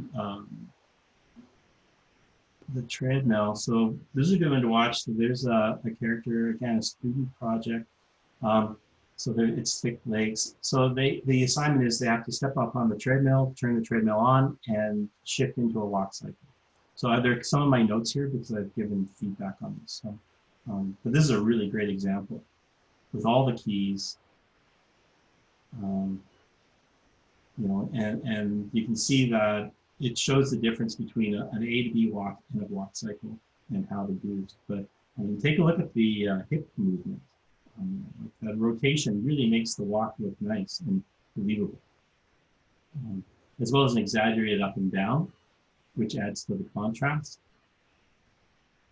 And yeah, really well done. That was an A, at least. So, and then you've got walks in perspective, which I won't go into, but they're the same thing, right? If you go into a walk in perspective, you just have to build this up. And then you do the same thing, you get your strides and work out your strides in perspective, making sure everything's working, and then you go forward. The only difference is with a perspective walk, because everything's getting bigger, you don't really notice the up and down as much because it's bigger, so it's almost at the same spot, and you can have the hips look like they're hovering towards you. But so you have to kind of push the hips down and push the hips up, so you do get that up and down movement on a perspective walk. And so here's an example. Again, pretty stiff, but it's the first walk that the student did. So the main thing is it's successful, and you can count the keys. So squash, crossover, step, stride, squash, crossover, and just make sure that everything moves as you go through. The next thing is here's another walk in perspective. I like using photographs as backgrounds because the student doesn't have to spend all this time drawing a background. They have a different course that teaches backgrounds. So let me just show this timeline more. And yeah. So there's a missing key on here. So if you look at just this one, this is on not time. So you'll see stride, squash, crossover, step, stride, squash, crossover, step. So again, the theory works the same. One new piece of information is generally the hips are going to go a bit left and right because when a character's hips are over this leg, so see the problem with this is the character's off balance. Generally, you're going to have the hips over the leg. Let's do this.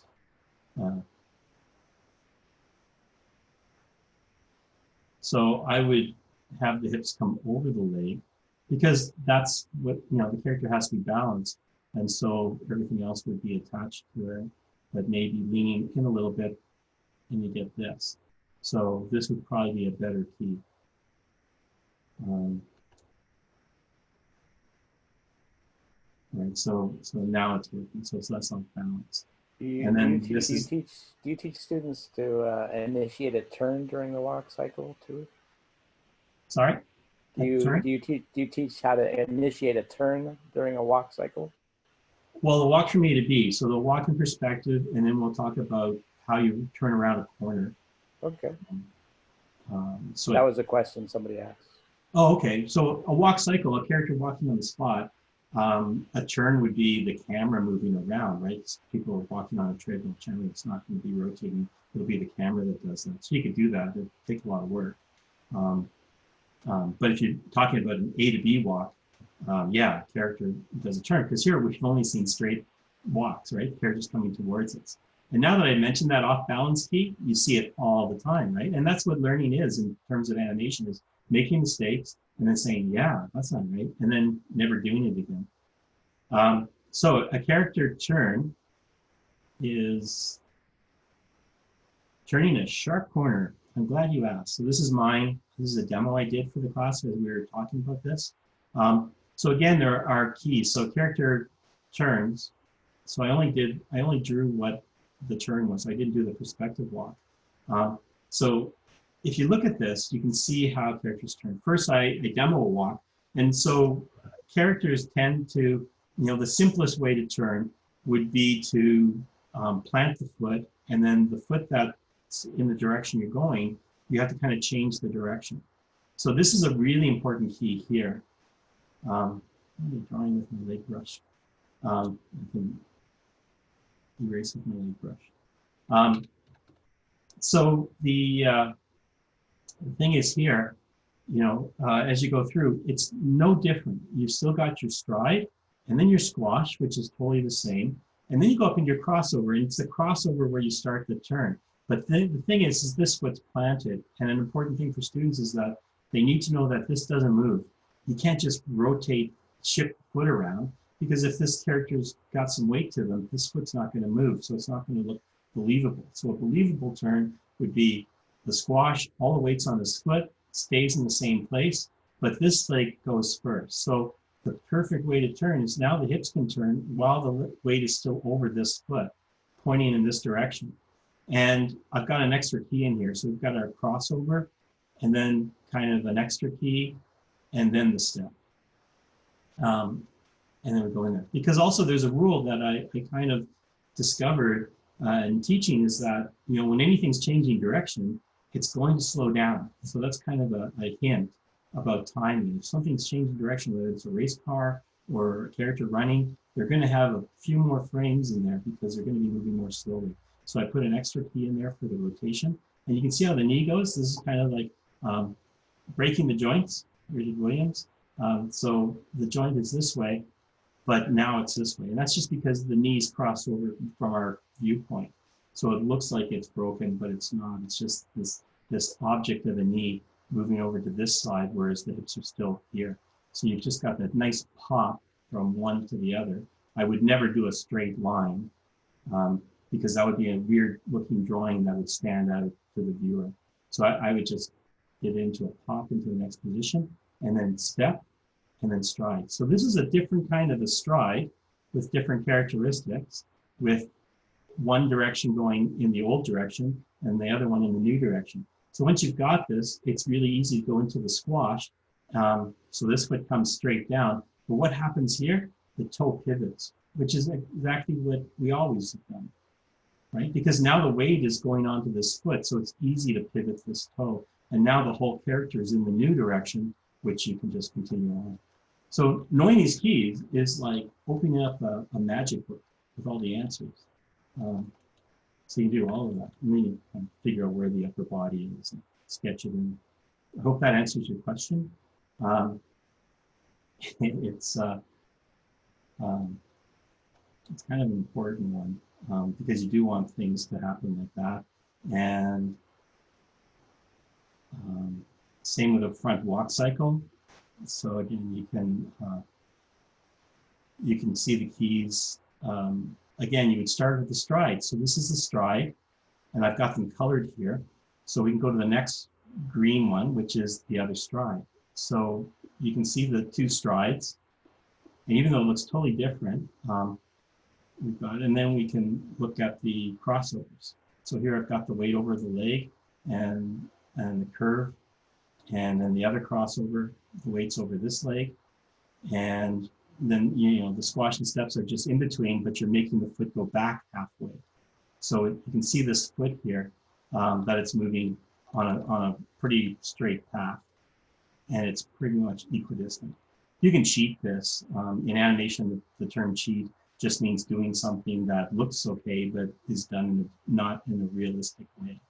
And so I just worked that out. So walk cycles, again, it all goes back to those 4 keys, which allow you to do everything. But if I gave this as an assignment to students, nobody would get it until we've built it up that way.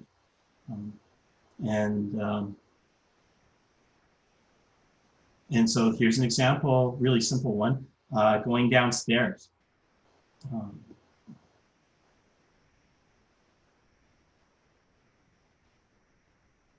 And then jumping, because I got bored. So again, these are things I do in class just to show simple little examples of how you go about it, but it all comes back to the keys. So squash, there's a crossover. No, this has to be the step. Contact would be the stride. So even though the character's on different levels, it's still a stride. And then you've got the squash, and then you've got the crossover, then you've got the step, then you've got the contact, which is the stride, and you've got the squash, toe pivots in the back. Right? So you can, with that and exaggerating the up and down, you can make that happen too. So this would be the first rough that an animator would make, because even if they're working in the industry, they would still rough things out just to make sure it's working the way they want. They've got all their keys, and then they could clean it up into a tighter character. So the next one is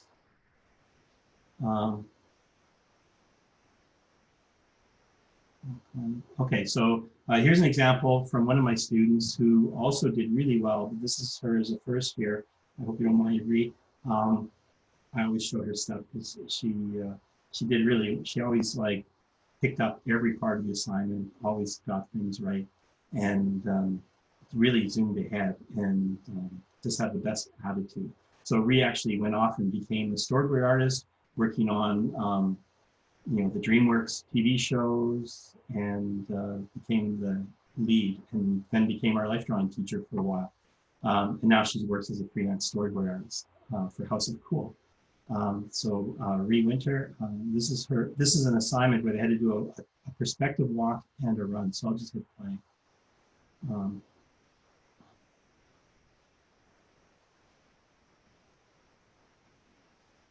So quite a tough assignment if you don't know how to do this stuff, but it's got a corner in it, some acting and timing. And this isn't her first pass. This is the second pass. So there's the first pass, which would be really loose and rough and just trying things out. So it's kind of light.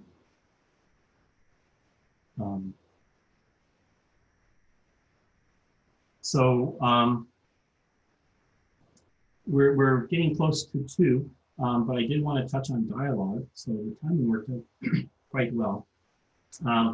So dialogue you can find a lot of places, but it really breaks down into simple rules. When you're working with a character that's talking, first of all, you need some way to break down the sound so you can scrub the timeline and listen to the sound slowly. But going back to the Preston Blair books, so Preston Blair was a really great animator for Tex Avery and Disney. And he wrote some of the first animation books, these little guides that were like $2. And a lot of animators who ended up at Disney during the glory days of Little Mermaid and stuff, that's what they learned on. There were no other how-to books really out there. And this was widely available. So I still have mine. And anyway, he's got a formula. So when characters are talking, I introduced the technical dialogue animation first, just getting the mouths right and understand the technology between, because it is pretty, formula. Like you've got software that can do it for you pretty much. But it's good to know how to do this yourself. So you've got 8 mouths, and you label them either 1 to 8 or A to H. And so if we look at these mouths here, you can see A, B, C, D, E, F, G, H. And the first half are easy because it's just the mouth opening. So A, B, C, D. So you'll use these for different sounds or different volumes of sound, and they're mostly for the vowels. Do you notice the corner of the mouth here? It doesn't stay in the same place. It moves forward. So it's not hinged. I don't know if you ever saw The Land of Oz. And he had this mouth here, and it was hinged. It would just go up and down. The Tin Man, like a knight. It would just go up and down. So that's what they call a hinged mouth. And so technically, normally you don't want to do that. Although some shows these days, break those rules and actually have hinged mouths. But it's good to know the right way to do it before you adapt. So because the mouth is a circle, it's got a certain line around. So I think of the mouth from the front as a string. And when you pull down on the string, it has to go inwards. So that's an important part of lip sync. And lip sync is only a technical skill that you need to get characters to act to dialogue. What we do is after we do this and get some talking heads happening, we start getting into characters and acting to dialogue and recording our own dialogue and getting emotion and stuff, because the mechanics are only there to create a presentation, a performance that entertains the audience. And so that's what we've covered today, is all the technical things that get you up to speed quickly so that you can blossom into this performance artist animator. So anyway, back to the lip sync. To get this, if you, again, back to the timing chart, we've got A to D. And I normally don't work on thirds, but the mouth is kind of like partly open on B and more open on C and then wide open on D. So it's easy to get these by getting A and D and just in between the mouths back. And then you get a nice movement. The E is for E sounds, like the volumes, like deep. Anytime the corners of the mouth have to get tucked back. The oo mouth is really important. This really helps get the dialogue over, and you can see how it really pops forward. So lips push right out into an oo mouth, and you've got different ones. Simpsons don't have mouth. You do subtle ones, but the lips do move forward.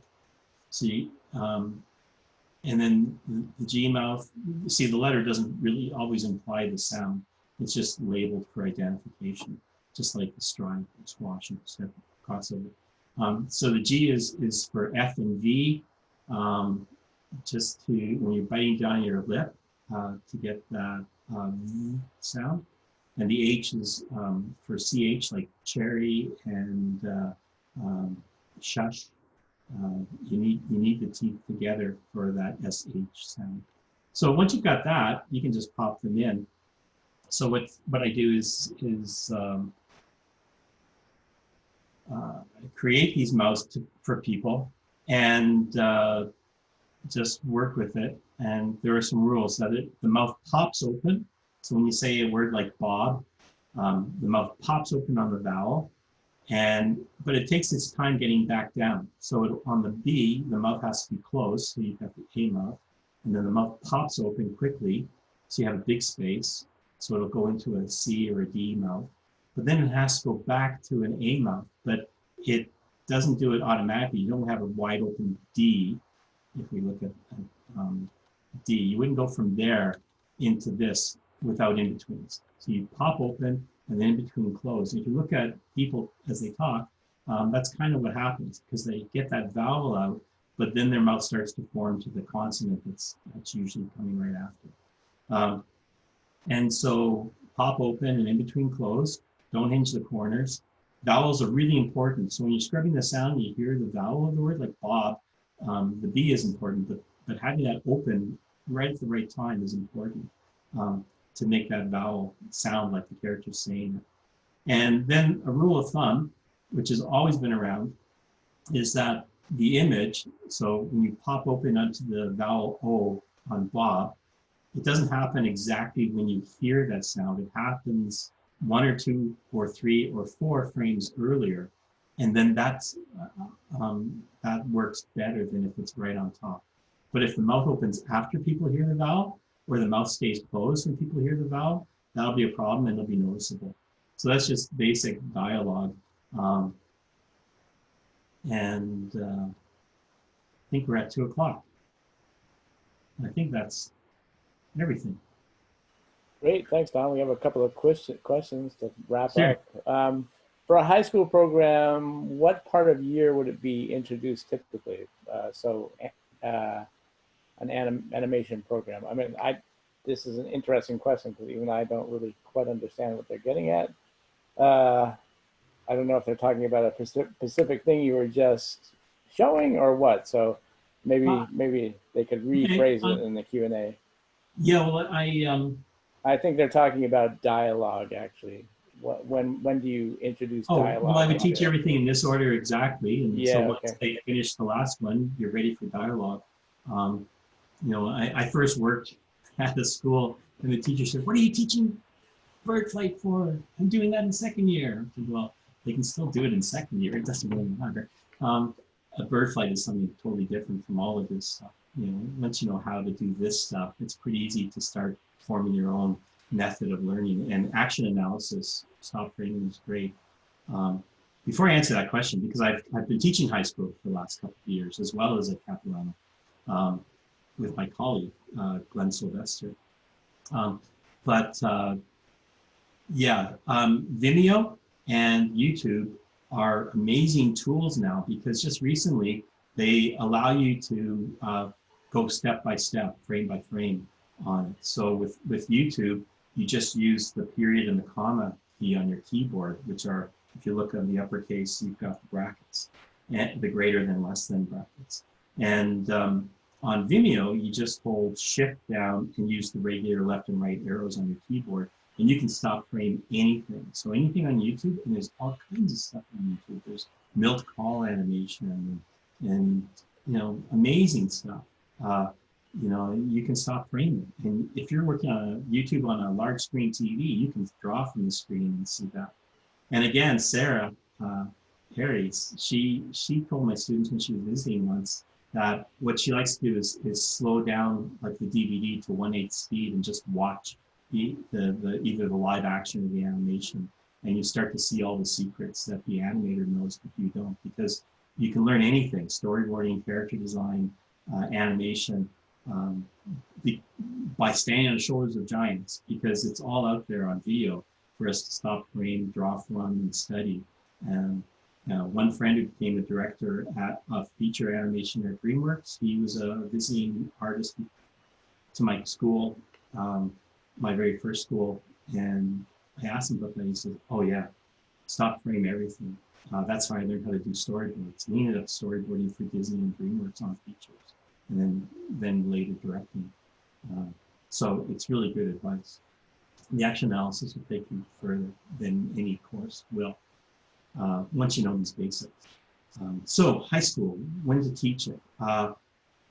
You know, there's, so we taught an animation academy at a local high school. We would go in every other day and teach 90 minutes to this group of students who were just taking this course as an animation course. And so that was grade 10. It was meant to be 11 and 12, but sometimes there were teen grade 10s involved in it. That's all you need. I mean, if somebody wants to be an animator as a career, they should be drawing a lot. You know, in fact, when we bring in students, I know some schools want you to be a working animator before they bring you in, but we're just happy bringing in people who can draw. because if you can draw, we can teach you to animate in 2 years. It's a 2-year diploma program. It's not even a degree yet. Um, in 2 years we can get everybody working. So, anytime you want in high school, but definitely 11 and 12 would be good. And I always tell students, just have fun with it. Grade 10 is too early to get totally serious and fanatical about being an animator. Although a lot of times those people are the ones who are going to succeed the highest. But generally, just they should enjoy drawing and enjoy a wide variety of art forms and a wide variety of things, sports, chats, everything. Don't throw everything into animation at the high school years, although you can focus on it. Okay, great. And somebody was asking about critiquing students' work. How do you go about it? And I know that's a tough thing to do, but it's also necessary. So how do you do it, Don? Yeah, it's vital. I mean, first of all, I give students a talk about what critiques are and what they're there for, and how they're meant to not hurt your feelings, and you shouldn't feel bad. If you're feeling bad, there's something wrong. It's either the person critiquing it is being nasty. Sometimes people critique things and make it look bad and diss all over it because they're insecure or they want to share better themselves, or they actually know something and don't want you to know it. So I would only get critiques from people I respect. So you can gain the respect of students if you only critique positively.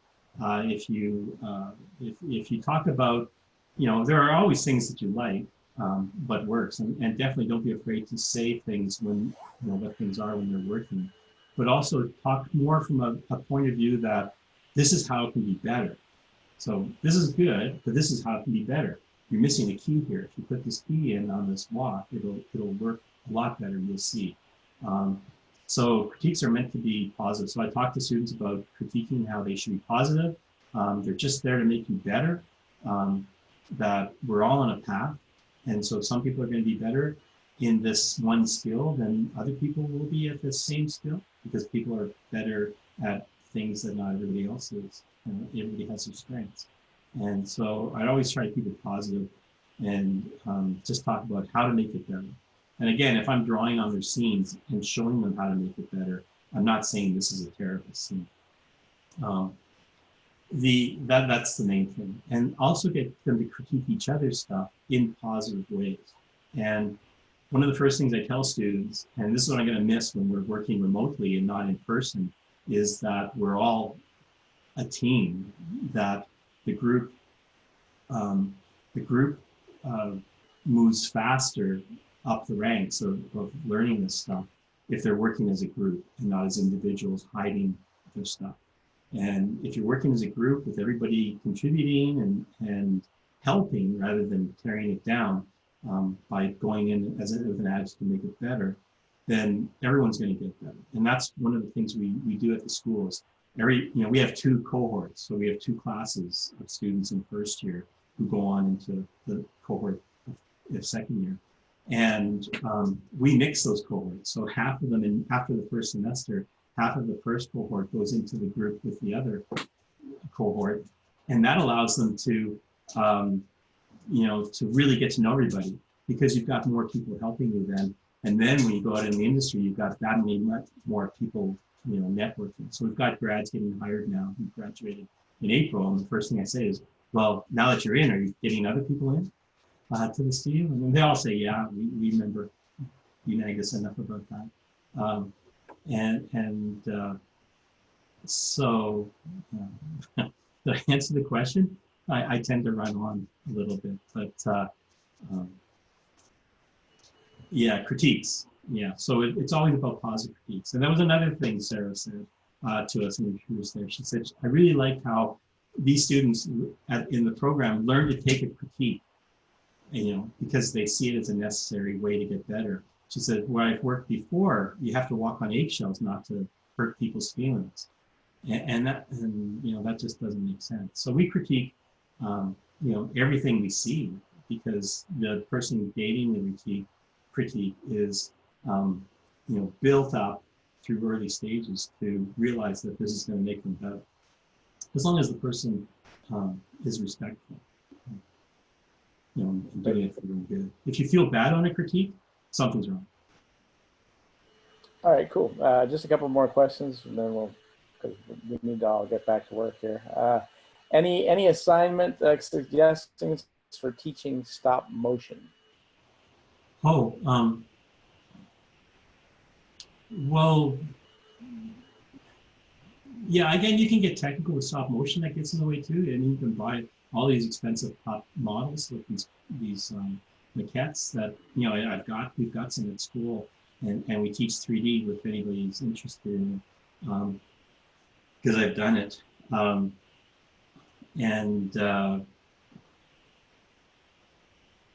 mean, when we were at college, we did stop motion. Ken Lidster, who's this great animator, he worked at Frogman, won a BAFTA award. He was my roommate and friend in college, and we were both doing stop motion. We would just do whatever the 2D assignments were. We would do them in stop motion. You know, so there would be a dialogue assignment, and I would do my, you know, Beatles characters, and, you know, do the lip assignment, do the same lip sync theory, but with stop motion by just sticking a pencil in, you know, Paul McCartney head and changing the mouth shape in plasticine. There wasn't even a armature underneath; it was just solid plasticine. So really, you could just do these same things that we talked about today, only using plasticine.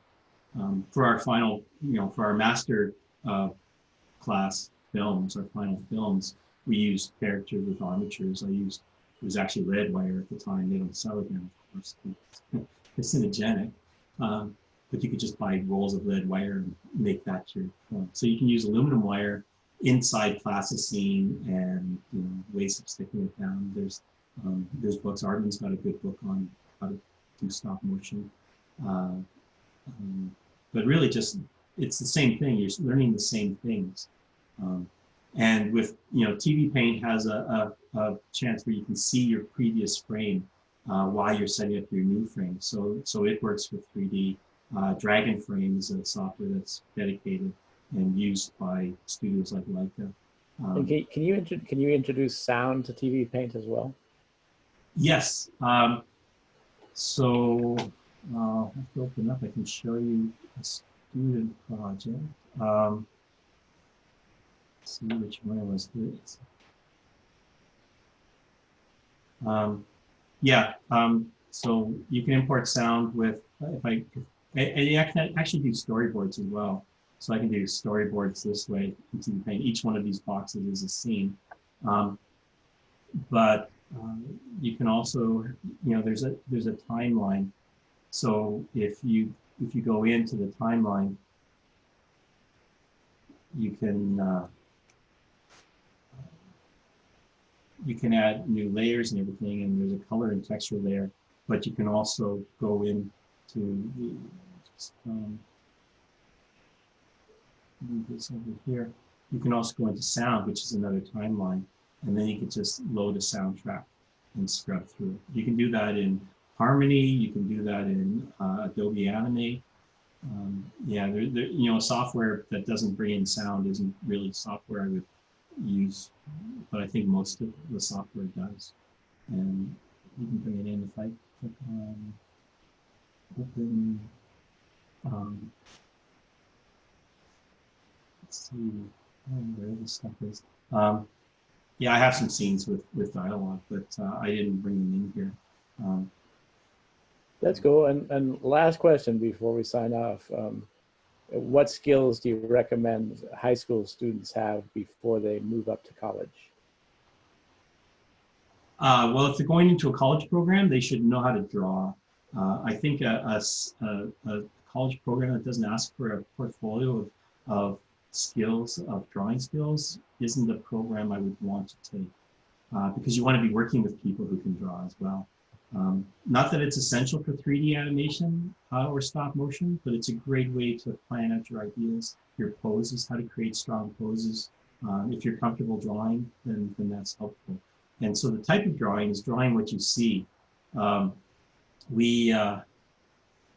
don't know, I've got a video somewhere.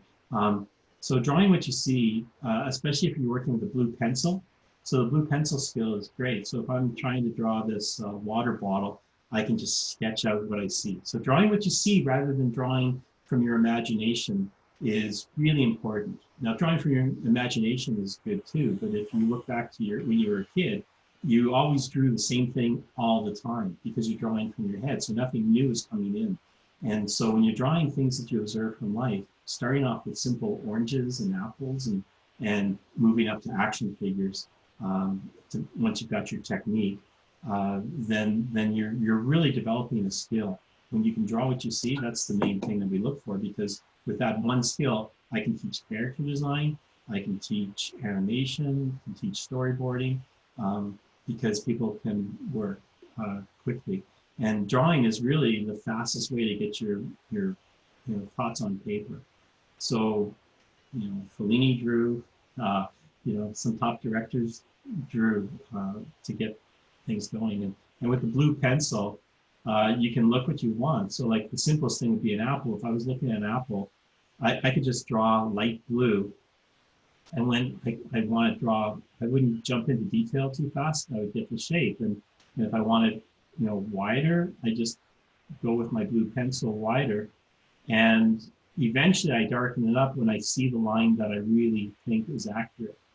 And the eye doesn't really see that light blue. It's kind of like a natural anti-aliasing, because you've got all this light blue around, making your chosen line even better.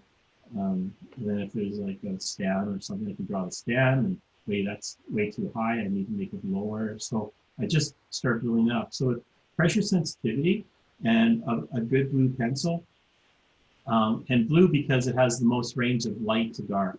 So you can use red or yellow, but yellow doesn't have much contrast.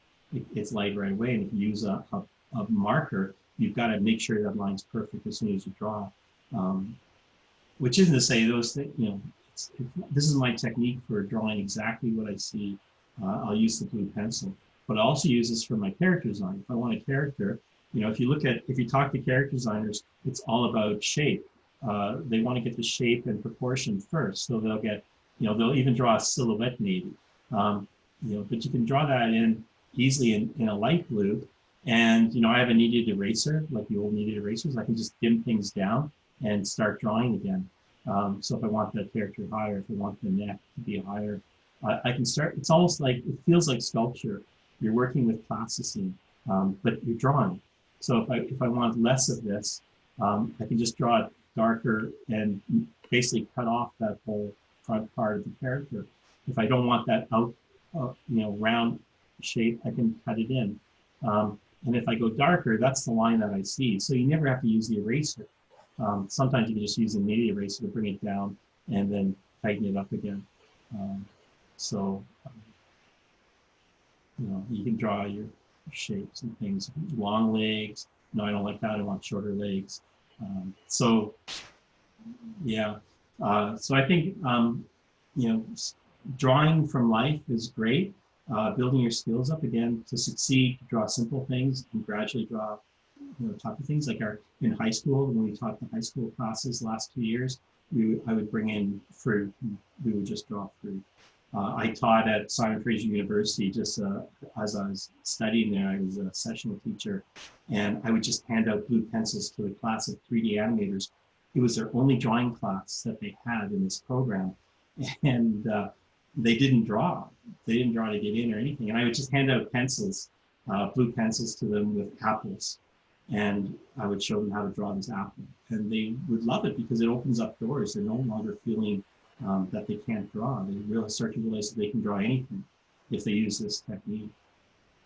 So I would promote that technique and just give them sketchbooks to draw in every week of real things, because you also learn what that thing looks like.